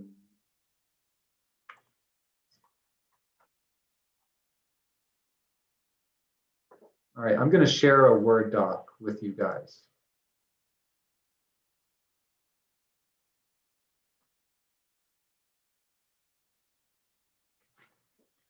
And this is, you don't have to copy it here. You can email me later and I will send it to you. But here's the wording on it. So it's, the first part is the exact same or very close to what we talked about earlier in the class. This second piece is the new part. So we've agreed above to raise our purchase price $500 more than any other offer up to 500,000, whatever the number is. So we've put how much we're going to go above and what our ceiling is. That's kind of what we expect from every escalation clause. That's the minimum. And then this last part really kind of puts a tweak. It says, we know the property may not appraise, and we still want it. So if the property appraises for less than the purchase price, but more than, say, put the listing price, buyer shall be deemed to have waived the appraisal contingency and shall fund the difference between the new loan amount and the purchase price. Isn't that cool? I think that is an incredible sentence. Now, not every buyer can afford to do that. So let's think about how this works financially. You have, let's see if we can annotate. This might be easier to do it this way. All right, so the list price is 500,000. I don't know if that's gonna work. So list price is 500,000. And we're going to do an escalation clause up to 515,000. And let's just say, for simplicity's sake, that we get risen all the way up to 515. Now I'm going to put 20% down. So on a $500,000 deal, I was going to put 100 grand down. This might be easier if I do it. So I was going to put $100,000 down, $400,000 loan. So that's that first deal right there. On this new deal, the terms are changing a little bit. I'm going to put 20% down of 515. It should be easy for me, but when I'm on the spot, it's not going to be easy. So I'm going to put $103,000 down. And the rest is going to be my loan, which is 412. Okay, so those are the differences in the numbers. So I'm putting 3 grand more down, and I'm getting a little bit more of a loan, but I can still afford that. That's how we're coming up to that 515 number. But we're worried because maybe it doesn't appraise. I don't know if it's really worth 515. It's really probably worth 500. Maybe it's even worth 490. Like, is this really an offer? And you know, as a listing agent, you're talking to your seller and you're like, yeah, these are awesome offers, but I don't know if this is going to work. I don't think it's actually going to appraise for that. These are crazy offers. So what would you guys think if you got a seller or a buyer that comes in and says, hey, I'll offer you 515, and as long as it appraises for the list price, I'll fund the difference. Right? So I'll waive my appraisal contingency as long as it appraises for the list price. So in that scenario, we're at 515. That's our purchase price. And I'm still getting that $400,000 loan. And I'm, instead of putting $100,000 down, I'm going to put 115 down. So if it doesn't appraise, but it still appraises for at least the appraisal, the difference is I'm going to put up an extra 15 grand. And at a $500,000 loan, a lot of buyers might be able to afford that extra 15 grand. That's probably within the bounds of reality. You could get even more aggressive. You could say, well, as long as it appraises is for 485, I'll fund the difference. And you just have to be able to do that simple math. How much are we putting down? And then how much would the loan come down to if it was 485, if it was 450, it was 400? Can my buyer still afford it? Do they want to be able to still afford it? And that is a very big distinction from what Lori is suggesting, which is don't be afraid to remove the appraisal contingency instead of using the stipulation. So I will be devil's advocate. So Lori, I see a lot of people do that, but I don't know how many of our buyers are educated about what the risk really are. If you terminate without an appraisal or without a contingency, if you default under the contract, yes, you'll lose your earnest money. And that would stink. That's not fun. But what else could happen? Anyone else want to put that in the chat? What are the other ramifications for a buyer who can't afford to waive the appraisal contingency but does? You're responsible for agents' commissions. Pamela, you nailed it. Pam says if we use that and the appraiser has a condition on their report, say example, if the AC and we have waived the appraisal contingency, what happens with that step? But we'll have to talk about it in a second, Pam. Pamela nails it. Not only could the buyer be responsible for losing their earnest money, that's kind of a no-brainer. But on a $500,000 deal, there's $30,000 worth of commissions that the buyer could be sued for. Now, Harry Norman is not in the business of going after commissions on failed deals, but it happens. I've seen it. I've represented some Harry Norman agents where that happened, where we went after commissions because there was a falling out between the buyer who wanted to make an offer on another deal without, and they were already under contract. So be very careful. That's a very real problem that you don't want to mismanage. So you tell your buyer, if we waive the appraisal contingency and the house doesn't appraise, you can run the scenarios. It's not like the house is going to have a zero appraisal, but if it appraises for 500 and you're stuck at 515, you're going to have to be able to fund the difference. Can you afford that? And so Lori says, of course, you wouldn't use that tactic unless you knew your buyer was well qualified and had the financial means to purchase the home by bringing extra cash to closing. And Lori, you're not wrong. You nail it. I would add one more wrinkle to that. Is the value of the property easy to determine? Are we in a 300 home subdivision where 30 homes a year sell? I think that's a huge key, as opposed to this is 12 acres outside city limits, and there are 30 homes a year in the whole city. I think that's a really, really hard thing to get right. You could be 70,000 over, you could be 70,000 under, and they both could be right. It's hard to tell. But if we're talking about a condo and there are a bunch of them that sell, or like I said, an HOA with a lot of homes that are similar, that's kind of a big deal. Savella says, what if house gets damaged by fire, flood, et cetera? What changes? That's a different part of the contract. That's called risk of loss. So risk of loss says the seller has to convey it in the same manner that it was when you first made your offer. So the seller is responsible to get the home back up, and if it can't be done easily, if it's mostly been destroyed, either party can terminate the contract.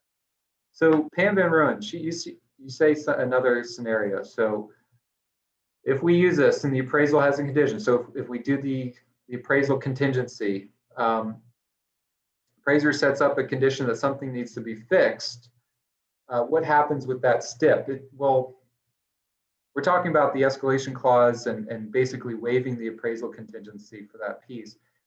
But that's specifically on FHA and VA loans, which are federal law, and it's not waivable. So it still would apply. So if there's it's almost like a different section. I think it would still apply where that condition still has to be met. So let me kind of disclose what that means. On an FHA or VA loan, the appraisers are looking out for safety issues, guardrails that are within the code, maybe roof hazards, anything that could cause a safety issue. They can set that up as a requirement on the appraisal. You're not waiving that. That's federal law. There's no way for a buyer to waive that or a seller to waive that just by writing a stip. But you could put it at 0. You could put it where if there's any sort of repairs, you can put it at 10,000, and it would just have to be done before you close. So those scenarios, you have to be a little bit careful. You definitely have to be a little bit careful.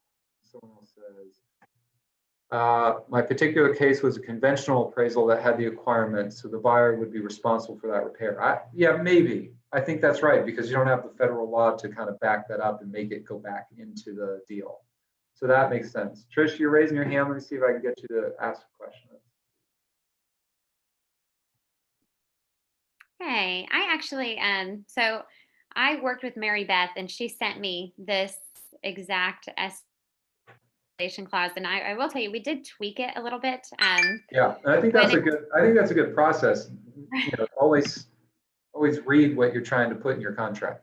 Right. And one part that I would say I really was uncomfortable with was where it states that the listing agent verbally confirm with the broker of the selling agent such competing highest offer exists.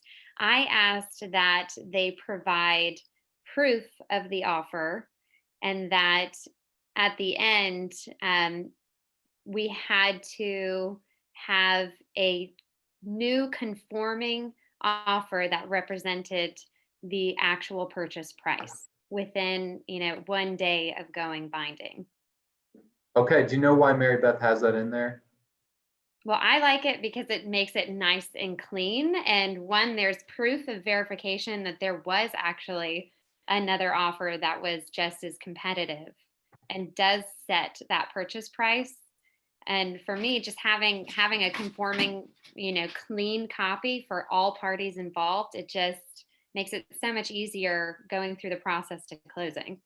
So I'm glad you brought this up. I feel somewhat strongly about this one.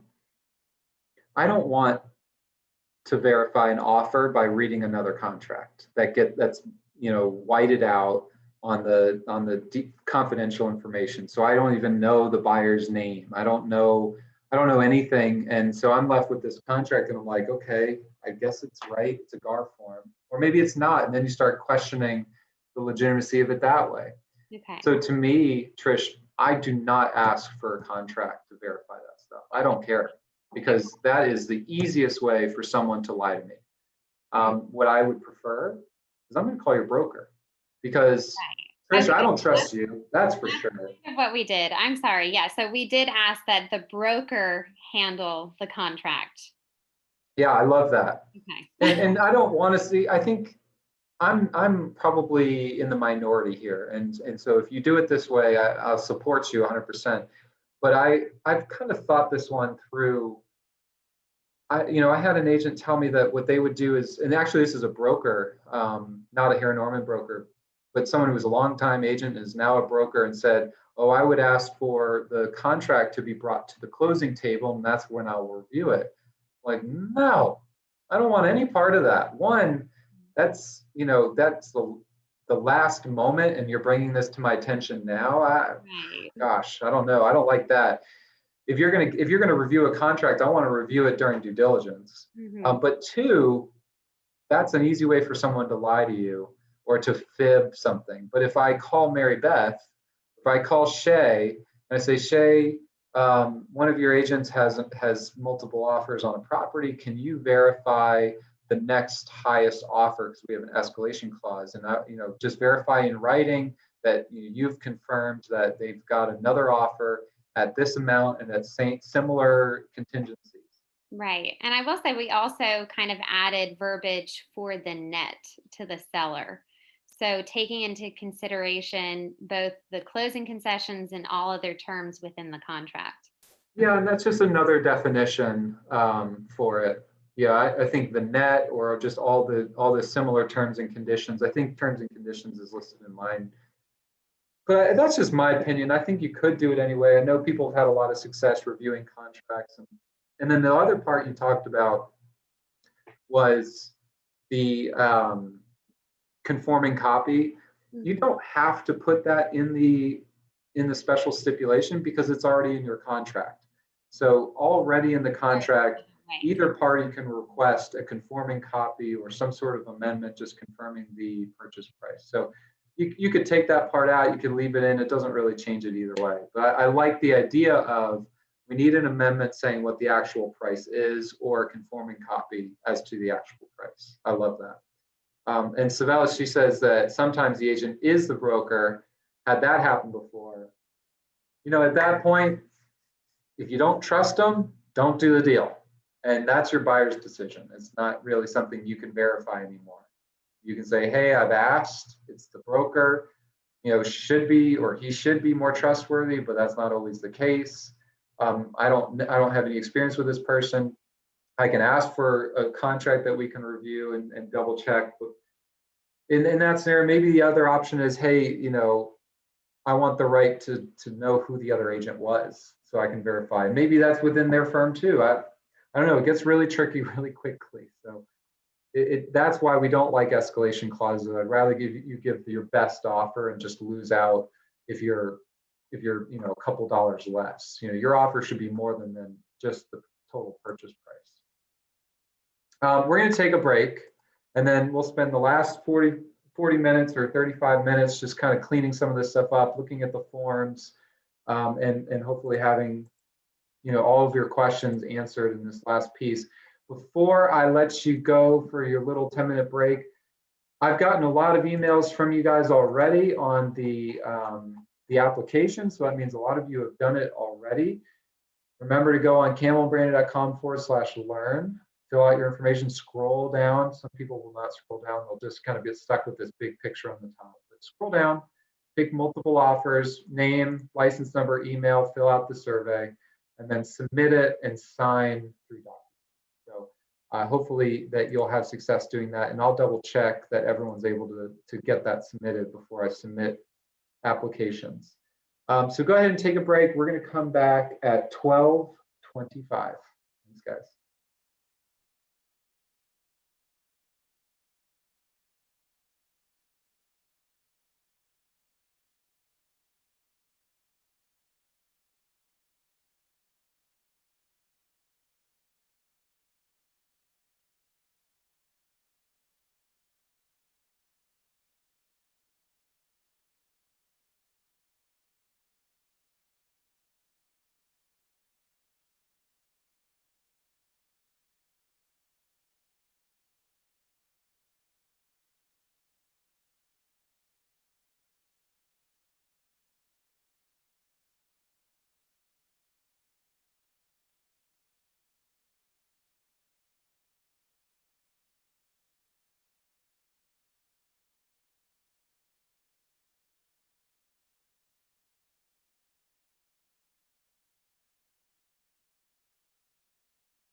All right, guys, I'm back.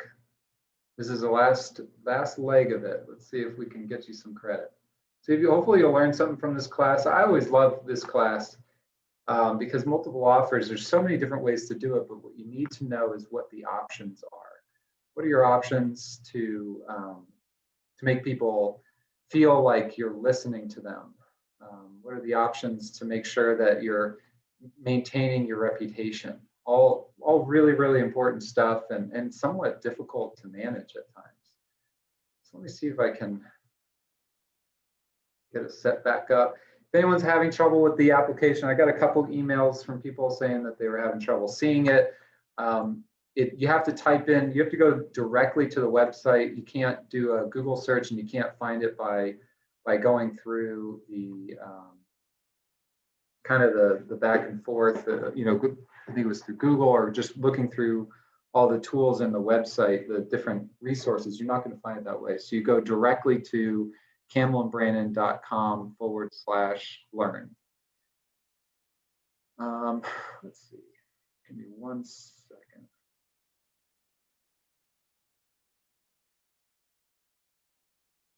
All right, so a couple of people have questions. Also sent us an email link there to fill out the application. Holly, I will absolutely send you the stuff, no problem. If I think I may have already done that, so you should have it by now. And then when you guys log out of this class, it will direct you to campbellbrandon.com/learn. So you will be sent there, no problem. Holly, you still don't see it. Let me see. And yes, I did send the link. Thanks. Let's see, Holly, if I can find yours. I might as well go over this real quick. Who has sent in?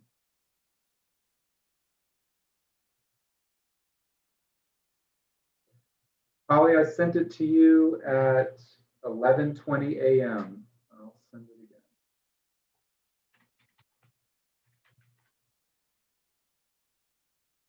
There we go. Okay, so let me start sharing our screen again. Let's hit these multiple offers. If you have questions, go ahead and ask them, and we'll go from there. Can the backup buyer withdraw from that position at any time as long as they have not been elevated to the first position? The answer is yes. You absolutely can. They can cancel at any time. And a lot of them will be able to cancel even if they've been elevated to primary because they're still in their due diligence period. So if you have a due diligence period, even if it's 1 or 2 days, you'd be able to terminate during that time after being provided, you know, made to the primary. So here are the helpful forms. I'm going to give you this multiple offers form as part of the slides. You can copy and paste it. There's a backup agreement contingency. You have to make sure you fill that out correctly. Unilateral notice to withdraw the offer, notice to reject offer or counteroffer, confidentiality agreement. And this is where it can be a little tricky as to what you can provide to other parties or not. And then assignment of purchase and sale agreement rights. Call me if you want to do an assignment, if you have questions about that. The contract doesn't allow someone to do that unilaterally, but we can add special steps to give them that right. So here is the multiple offers notification. This is what you could send to potential buyers that have given you offers. So listing agent reference below has received multiple offers for purchase of following property at, and they put the address. Notice is hereby given. Multiple offers have been received. 2, the seller wishes to give all interested party the opportunity to submit highest and best. 3, all offers should be submitted to listing agent listed above, and such offers would be submitted on the GAR purchase agreement. 4, only offers submitted by a certain time will be considered by seller. And you don't have to copy it word for word, but you could just fill this out and send it to all parties. It makes your life somewhat easier. So you'll have that as part of the slides, and obviously send me an email if you still want a copy of it. And I've already given a copy of these slides to Terry as well. So if you want, you can reach out to her and she will give you those at the same time. So closing stoppers, these are things that are going to slow us down once we actually are under contract. And I'm going to try and explain why they slow us down and how to evaluate what's reasonable and what is not. So typically the question I get is, how quickly can you close this cash deal? What's the quickest we can close? You know, and under normal circumstances, I would say 10 to 14 days. With COVID and how strained certain offices might be, maybe we probably lean more towards the 14 to 17 day range. But for the most part, 2 weeks. Let's just say 2 weeks, we can get things done. The way we can speed that up, the way we can ensure that timeline gets hit are by removing any potential closing stoppers. So the big one is HOA. If we're in an HOA, or even worse, if we're in a condo and there's a pretty fancy you know, property manager, just be very careful. Be careful about the very quick timelines, because those property managers sometimes have a 10 to 14 day lag time just to get a closing letter. So, you know, it's probably not realistic to have a 14-day close with a 14-day turnaround on a closing letter. And then one way we can do it to hopefully kind of get in front of that is when you send the contract, if you say, hey, if you order that closing letter today, I'll pay for it. And that's the next part. Who pays for the closing letter? If it's a condo, more often than not, the seller has to pay the closing letter. It's in the contract. That's what it says. It's not a fair thing. It's just what it says. That's what the rules are. But if you negotiate that the buyer's going to pay all those costs, put a special step: buyer shall pay or reimburse the seller for any closing letter. That's pretty easy. Then it's just right there. It's in black and white. And if you send in the contract and say, hey, we're trying to get this quick close, we know there's a closing letter, if you could set up the closing invoice right now, we'll pay it. And that way we can avoid rush or expedited fees. The number 2 issue is parties. Get the parties right. Know who actually owns the property. And so I've certainly got a couple of stories about that stuff. So at closing, you know, ready to sign, they're in town. I actually had a closing just 2 days ago where everything got set up and then the buyer realized that they're out of town. They're in Europe. It's like, well, that might make it hard to close, so we have to delay.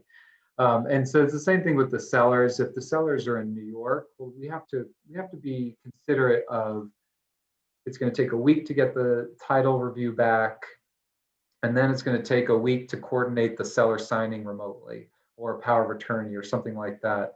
And that's if everything is just moving along and we're thinking about it ahead of time. But if we wait until the 14th day to say, oh, the seller is, you know, overseas, then things are going to get delayed significantly. The best bet, the warranty deed, looking at the warranty deed is the best indicator as to knowing who owns the property. You could use a security deed if it was recently done. The seller doesn't have, if the seller doesn't have either and acquired the property after 1990, we can get all that stuff online. You guys know how to use our resource, Campbell and Brandon, or attorneys at campbellandbrandon.com. So for Braden and Curtis, you guys are new. Attorneys at campbellandbrandon.com is how you can get a copy of the warranty deed and know who actually owns the property.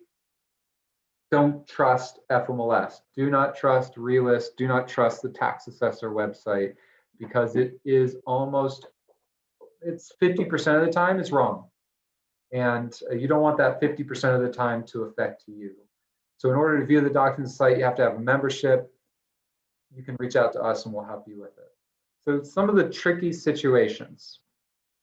And this is important to know whether you are the listing agent or the selling agent, because it's going to affect you either way. So don't assume that the other party has this figured out. Do your homework. Pull your own warranty deed. Do your own. You know, if you pulled a warranty deed and it says that it's owned by a trust, yet the listing agent set up the contract for the people individually, raise your hand.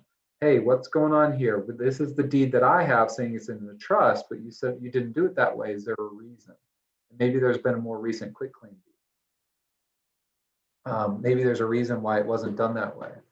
Or if you only see one person on the contract, but there are 2 people on title, let me call the listing agent. Hey, I don't want to be insensitive, but what's going on? I see only one person signed the contract, but 2 people are on the deed. Oh, you know, maybe the listing agent found out that there was a death. Maybe there's been a divorce. Maybe there's a more recent deed where someone came off the title for different reasons. All valid reasons. We just kind of need to know why, because what work we need to do will change. So on a deceased seller, so let's say the husband passed away and only the wife is signing. So, I'm so sorry for your loss. That's awful. I assume something might have been going on. We have to look at the deed to see how they owned the title. Were they joint tenants? Were they tenants in common? And if we're trying to do a quick close, but the seller never did probate and needed to, that's going to delay your closing. That's a closing stopper. Especially during COVID, we're seeing 2, 3, 4 months delay for a probate case. So if you can do that while, before the house is even listed on the market, you're going to avoid that closing stopper. We've already mentioned the trust seller, but you could have a corporate seller, you could have an LLC, something like that. And if an LLC owns the property, we got to make sure that the LLC has the authority to sign. And Savella nailed it. You are absolutely right. So it helps to find if the seller purchased an owner's title policy at their original closing. Now, here's my thing on owner's title policies. Obviously, we love them for Campbell and Brandon and Harry Norman. You guys do a great job promoting the use of owner's title policy. But every once in a while, there's a buyer that thinks they're a little smarter and I don't need to pay for that. I've never had a title issue. So owner's title policies are in my opinion, they're great if there's title issues, but they're also great as like a get out of jail free card or like a hall pass. And I'll explain why. If you are selling your house and you're trying to do a 30-day close, 20-day close, whatever it may be, and the attorney, you send in the contract right after the due diligence is done, or maybe you send it initially right up front. It takes a week to get the title back, then it takes a week for us to review and really know what's going on.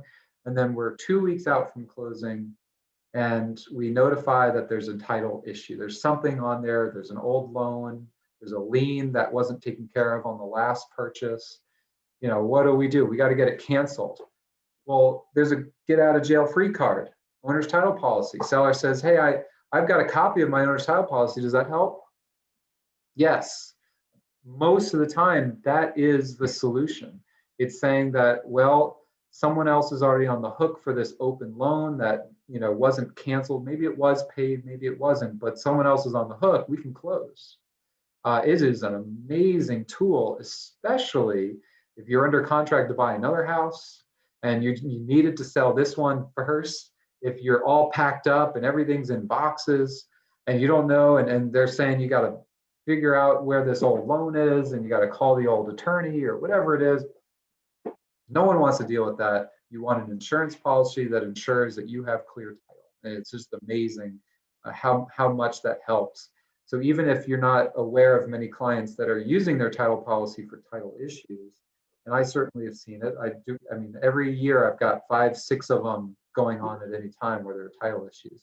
But I would say half of our deals, maybe a little less, third of them, need that hall pass to get to closing. They need some sort of insurance to say, nope, we don't have to worry about that issue. There's also some withholding issues. So this is not the class or the format to go into depth over this particular closing stopper. But if you, just a high level, if you have an out-of-state seller or an out-of-country seller, someone who's not an American citizen, there could be withholding. And you're not used to seeing it that way mostly, especially in the suburbs. My office is in Cobb County. So we're not going to see a whole lot of foreign sellers. Say they're from Spain and they're selling, they lived here for a little bit, but now they're selling, they're back in Spain. Well, the federal government says, hey, we want our piece. And if you made money on this deal, we want to collect taxes. And it's called FIRPTA, which is federal income tax. So we collect up to 15% on federal taxes and another 3% for state. And if there's not enough equity in the house, that could be a real problem for a seller. So that's a big closing stopper. Just, you don't have to know the answers or how it works. But if you have someone who's out of state, maybe lives in Florida, or is out of country, lives in Spain or elsewhere, bring that up to the closing attorney or call us ahead of time. Say, hey, I just got a listing appointment. The person's from another country. What do I need to know? What do I need to think about? Also, any recent liens or judgments. We have a deal right now where the seller had a bankruptcy 10 years earlier, and this big lawsuit was never actually released, which is a problem because now we're delaying closing by a month at least, and the seller's having to give the buyer $3,000 or $4,000 in concessions just to cover their losses. That's an expensive mistake. That is a very expensive mistake to make as a seller. So for a buyer's agent, minimize the number of buyers on your contract if possible, because every buyer is a potential issue with signing stuff, with lien releases or anything like that. So for a buyer, you want to limit the number of people. For a seller, you want everyone on there. Sometimes you just don't know. All right, there are a couple of questions on here. Let's see if I can get to them real quick before I move too quickly. Jan, I did respond to your email, so hopefully you got that. So it's camelbrandon.com/learn. Francis, comment, try to submit more than once if there's a statement that there was a problem. I'm not, oh, Francis, so if you, they're saying something which I think is important. If you're applying for the credit application and it says there was an error, it probably worked. So I don't want you to keep going over and over and over again. So I don't want you to worry too much about that. All right, so you have another comment here. Let's see. So in your case, so your seller did not have an owner's title policy. Sellers got divorced. Wife didn't sign the quitclaim deed and now cloud on the title. Oh my gosh. Had to hire a private attorney to find her. She went to California, joined a cult. She might be dead. Oh, that is awful. You were the listing agent. We found out 2 days prior to closing. First thing I asked the seller when I list, did you purchase owner's title insurance at closing? Wow, that's awful. That is really, really awful. And you may never come across that, the other agents, you may never come across that. But what you will come across from is your client bought this house 10 years ago, and this was a lien from 11 years ago. This was a loan that they believe was paid off at closing, but I don't know. And it was 2 sellers ago, and I have no clue. And the title company or the closing attorney is no longer in business. How do I know? Well, we may not have to deal with it if you have that hall pass, that owner's title policy. If I were to think about her scenario that she just, and you were a new agent, of course. So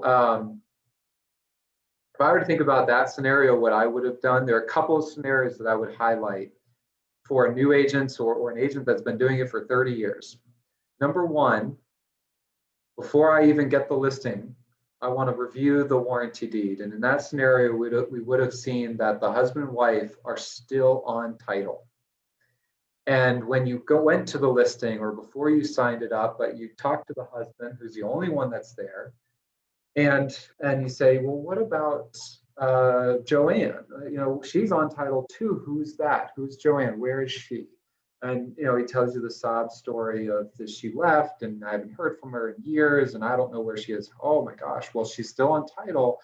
Let's talk to someone. Let's make sure that we don't need to do anything else. And typically, I'm sure this is what they told you. That, oh, nope, that's taken care of. We officially divorced and I got the house, right? Don't worry about it. That's what we always hear. Oh, the seller said, don't worry about it. So I didn't.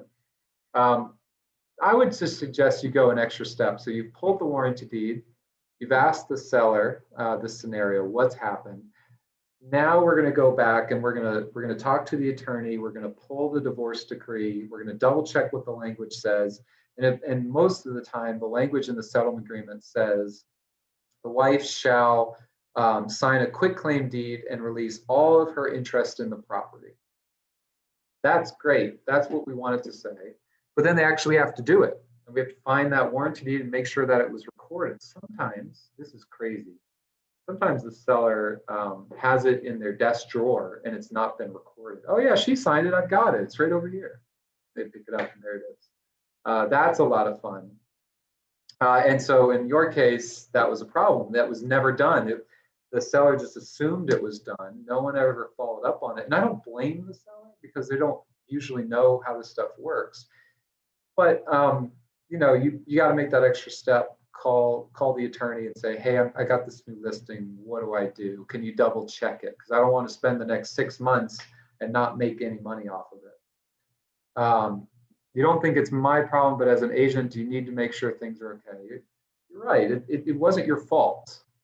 And this is one of my favorite sayings of all time. It's not your fault, but it is your problem. So it's becoming your problem if you want to make money on this deal. So no one would ever blame you or point a finger at you, but if you have the ability to keep tracking it down until someone says you're good, you're golden, keep doing it, keep working it. I even had a case where the parents passed away. They did the probate. The daughter was named as the administrator or the executor, and all of that was done, and it was perfect. It was beautiful. The agent called me and talked to me about it, and I gave, yep, we're good to go. Well, the house took like 3 or 4 months to get its first offer. It took another month or two to get to closing.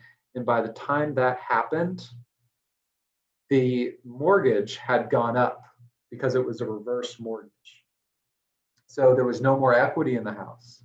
So it had gone from, 6 months earlier, there being $50,000 in equity.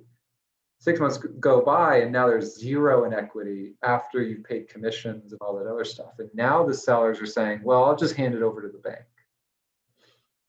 That's a disaster. That's a big, big, big, big problem, because you're left with a listing agreement signed by the estate that has no assets at that point. That's a really major issue. So some things you learn by having to live through it or seeing a colleague live through it. That it's just really unfortunate. But if more eyes you have on it, the better things can usually end up. Your GAR contract talks about insurable title as opposed to clear title or good title.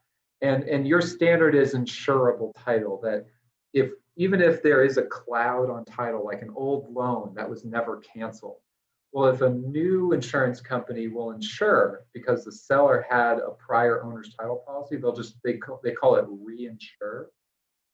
That's called insurable title, and the seller has met their obligations for the contract. So insurable titles are standard. It's not that high of a standard, but the way we get there is by having a title policy from the seller. And then survey issues, that's another one. There are two types of survey issues. One, a title issue type thing, an encroachment, the property was built on the wrong piece or in the wrong area, it's not in the building lines. The other issue is that this property doesn't fit my requirements as the buyer. Those are the two scenarios for a survey. So obviously, a lot of buyers will ask, do I really need a survey? And you'll just say, yes, you need it. I would drill it down a little bit further and really try and understand if you're doing it just to inspect the property and do your due diligence, basically, is there a title issue? Is there an encroachment issue? Is there something that I don't know that I need to know? Or does the buyer want to put a pool? Does the buyer want a fence? Is the buyer looking to expand the mother-in-law suite, whatever it may be, or do a wraparound driveway or put in some new trees?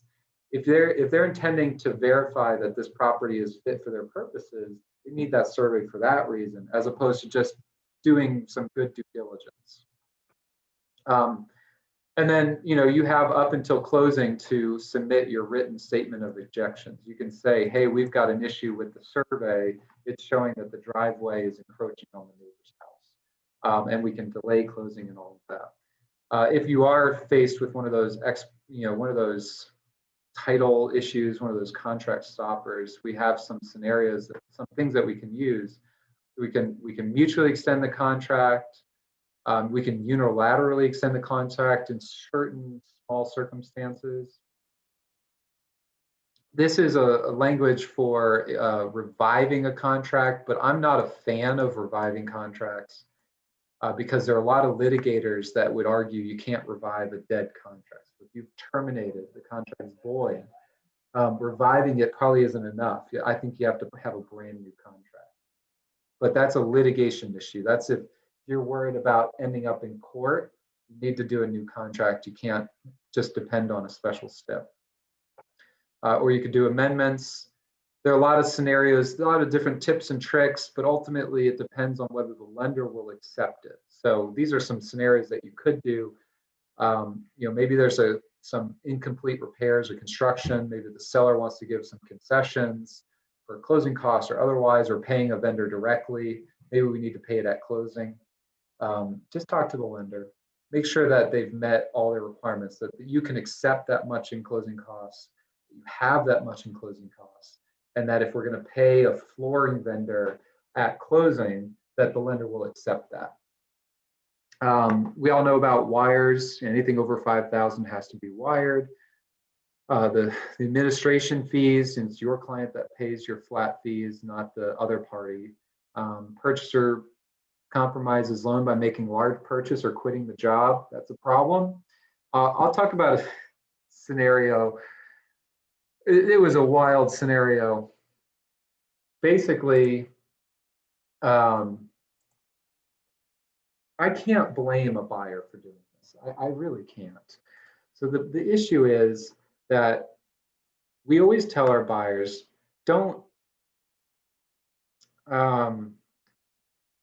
quit your job, don't make any large purchases, any of that stuff.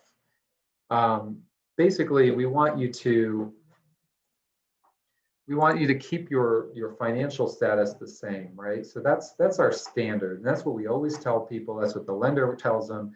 I had two scenarios that were a little weird, and I really don't blame the buyer for it. One of them was the buyer retired the morning of closing, and she had a pension. She was a school teacher, and this was her retirement home. Everybody knew that this was the plan, including the agent, including the lender. Everyone knew that this was my retirement home. I'm sailing into the sunset. Well, she retired the morning of closing. And what do lenders do the morning of closing? Employment verification. And now with COVID, it's even more of an issue. And they get you to sign a statement saying that you haven't had a change of employment since your application. So by retiring, even though she had a pension, when they called the HR department, they said she quit this morning because she quit. It took, I think, 5 months to wait for the pension payments to start, and then for the underwriter to go through that process again and verify that her debt to income ratio was appropriate and all that stuff before they would let us close. And in the meantime, I think the buyer had to rent from the seller had to delay their plans. It was really, really bad. That's a buyer who's in default, and through the grace of the seller was able to keep the deal together. But about as ugly as it could have been. How much time should she have waited? She should have quit the next day, not the day of closing. She could have quit the next day and it would have been fine. That was a plan. She didn't need to make it all in one day. So I hope. The other scenario, this one, I also felt really, really bad for the buyer and obviously everybody else. The buyer got in a car accident on the way to work like 2 weeks before closing and needed the car to go to work, just like you and I. That was the only way she was able to earn an income. So when the car got totaled, the insurance company officially said, car is totaled, here's your payout, go buy something else. She knew she wasn't supposed to buy something else, but she was just replacing her old car payment for a new one. So guess what she did? She bought a new car because it didn't change the payment. Her old car got destroyed. She didn't buy a new car. She just had to, basically.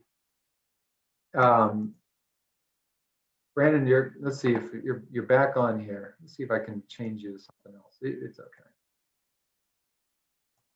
So she didn't really have much of a choice, and I felt terrible for her. But that was the reality. It's changing who you pay is no different than quitting or having the same payment. Buying something that's more expensive, it has to go back through underwriting. So that was really heartbreaking. And then you have the obnoxious scenarios where the buyer buys 3 Mercedes Benzes the weekend before closing. That actually happened to me. Bought one for the wife, one for the husband, one for the maid. or the daycare person, I can't remember what it was. And it was just, the lease was up and they were getting the new one. I know the lease was up, but it sounds reasonable, sounds practical, but it's not. It's just not practical. You can't do that. You have to be smarter than that. So those are fun. I hope no one else has worse scenarios than I did.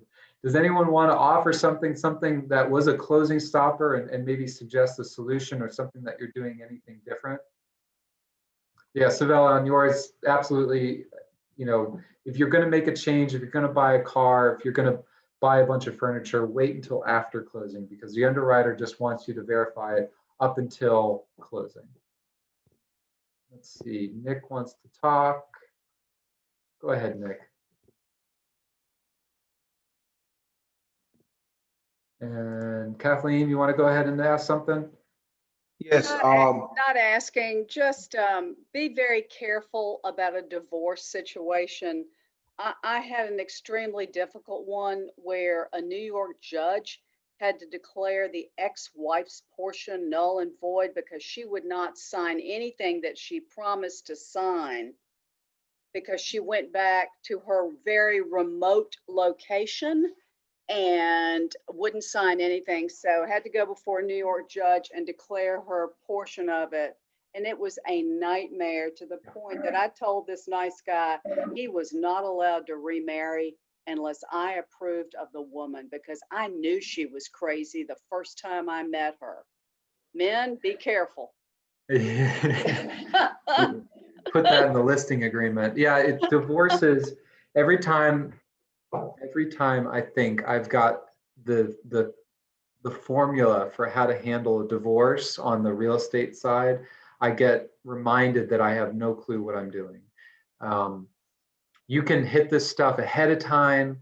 You can be as diligent as possible. You can talk to everybody, but divorce breeds a lot of resentment, and people are not rational most of the time. There are certainly exceptions to that where it was just they're still friends and they still work and they both have the same intentions. They both want to sell. But more often than not, you have these people that they aren't thinking rationally and they don't care what they signed. It's really, really sad. And it just reminds us, stay married. Stay married, please. Nick, did you have something else that you wanted to add? child support. Oh my God, child support. I don't know if we're. Nick, if you don't pay child support, what happens to your divorce agreement? Well, this wasn't even a divorce agreement. They weren't married. So we had to get the child support order. And believe it or not, it was in New York. And because New York is the high risk of COVID, their courts was closed down for the public. Thank God I still had a little connection. Being an FDNY, I was able to get the documents needed.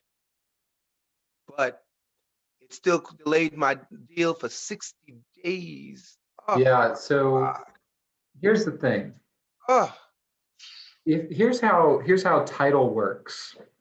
If I'm sued, if there's a lawsuit against me and I lose, that lawsuit will be a judgment against me. There'll be, hey, so-and-so has to do this. And that could be in the form of a divorce decree. It could be in the form of a payment, or it could be saying that I have to sell something. There any version of judgment. And then that judgment, if it's attached to the property, let's say the lawsuit is about the property, well, then we can't do anything until it gets resolved. If it turns into a lien, so let's say American Express sues me because I didn't pay my credit card bill, and they get a judgment for non-payment, and it's $30,000 or $10,000 or $2,000, it doesn't matter. They can convert that into a lien, and that lien attaches to any and everything that I own automatically. Anything that I buy and anything that I try and sell, it attaches. So that means I got to deal with it. So here's the trick, and everyone's got their own scenario. Yvette, you mentioned the IRS, or someone mentioned the IRS. Savella, that was you. IRS is awful. No one likes the IRS because it will attach to your property, and getting a payoff is brutal. It can take months and months and months to get a payoff from the IRS. So here's the trick. On your listing agreement with potential buyers or with the seller. So you go to your listing appointment and you pull out the listing agreement and you want them to sign it and you're so excited and they're excited. It's great. Page 2, I don't remember what section it is, but at the top of it says special circumstances. And those special circumstances should be stopped at and discussed at length with your seller, because this is a decision maker for you. Should I spend my time on this house and marketing it and my emotional energy and my financial energy and hope to get a profit from it, me personally, hope to earn a commission? Or should I walk away? Should I walk away because of what this is going to say?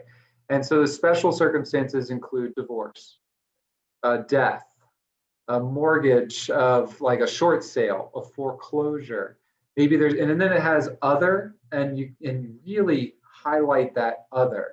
Do it based on your experiences, do it based on mine, on your colleagues.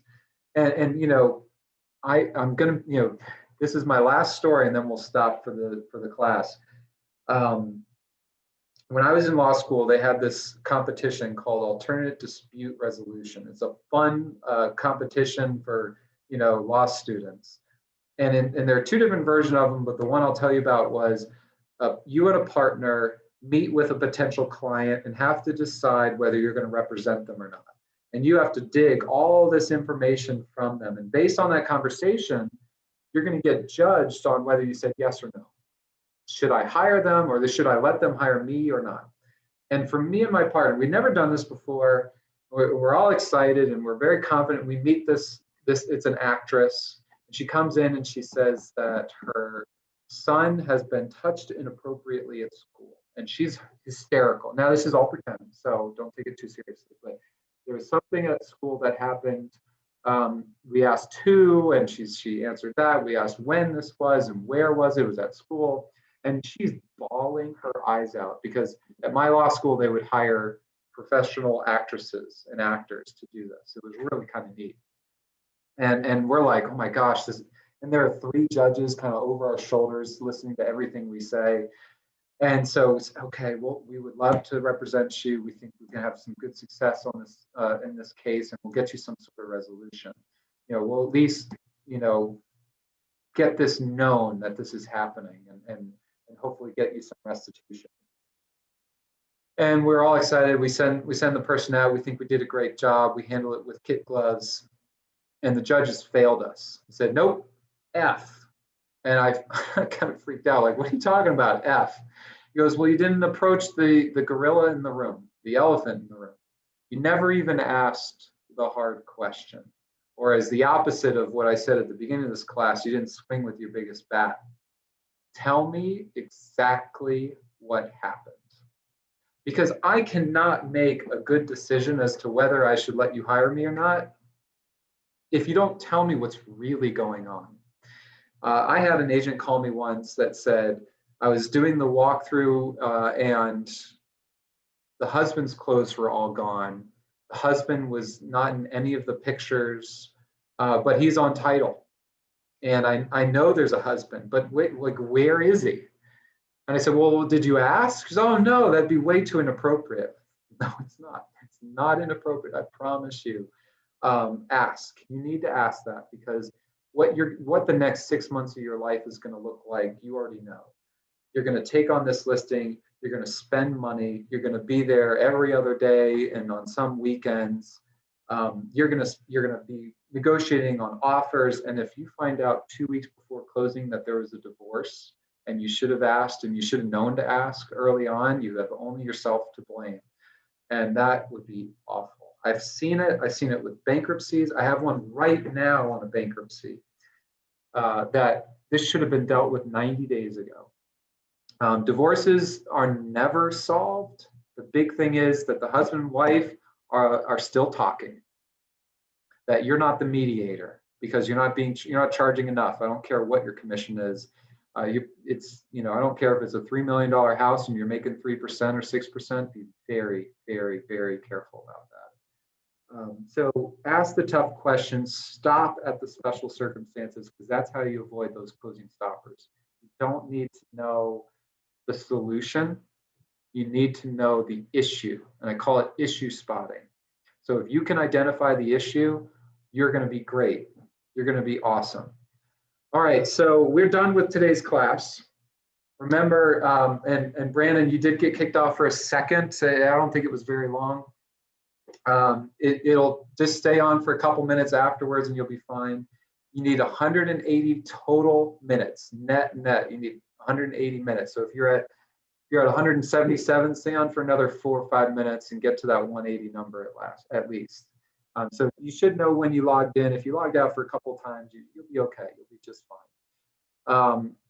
Michael, there will be a law class coming, but I haven't gotten it approved yet. So be on the lookout. It might be next year. Just, I don't know, but I have submitted it to Greg. So hopefully it's on the agenda for you guys at some point soon.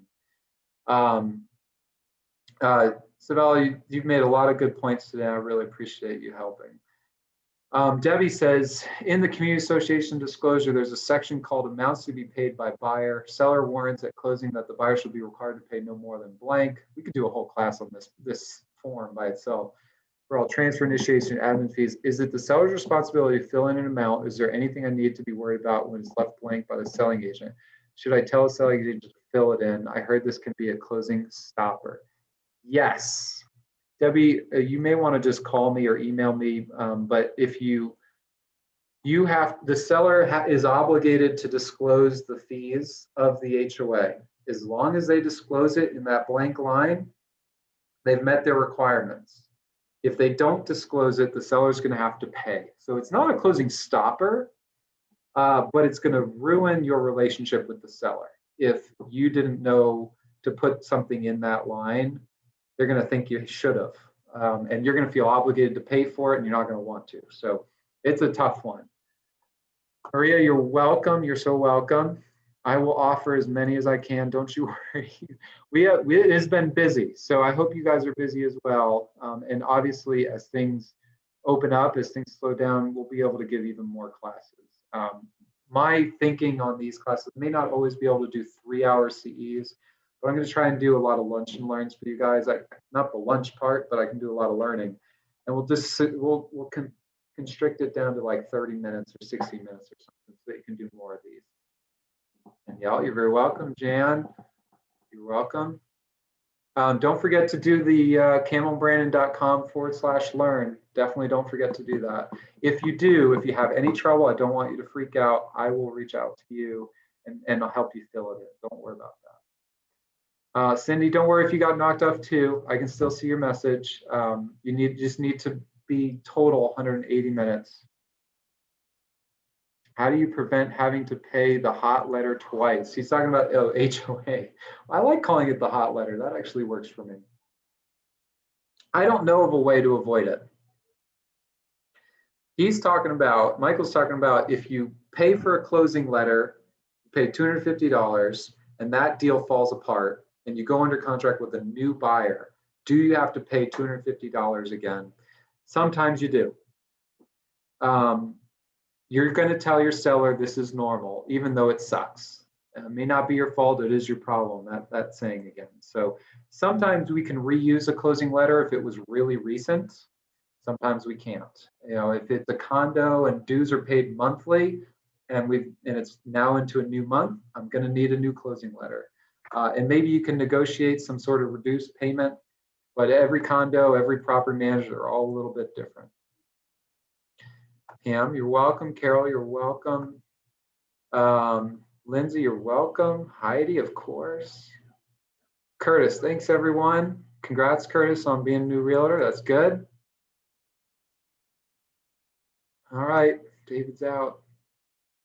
All right, Kathy, you see, because of an extremely difficult divorce situation where a New York judge had to declare ex-wife portion. You don't want to have to get there, but the divorces are awful. They're just so bad. I feel bad for anyone that has to go through that. Sometimes it's necessary. I get All right, if any of you need things from me, don't hesitate to email me. My email is cross@cb.law. If you find yourself in East Cobb, Sandy Springs, Roswell, I'd love to work with you. And if you need a referral to someone in your market, just let me know. You're very welcome. Don't forget to go on camelandbrandon.com/learn.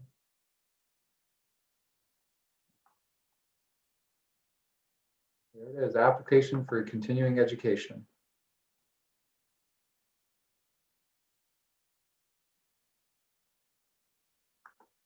All right, so I'm gonna sign out at some point.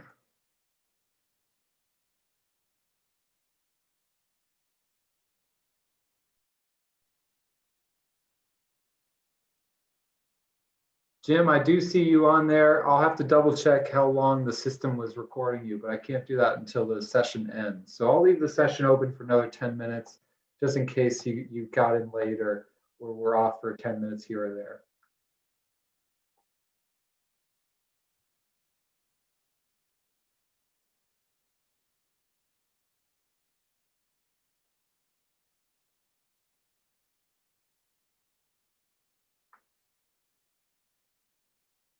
I figure if my 6-year-old daughter can do Zoom for school, you guys can do it for this as well. It'll be okay.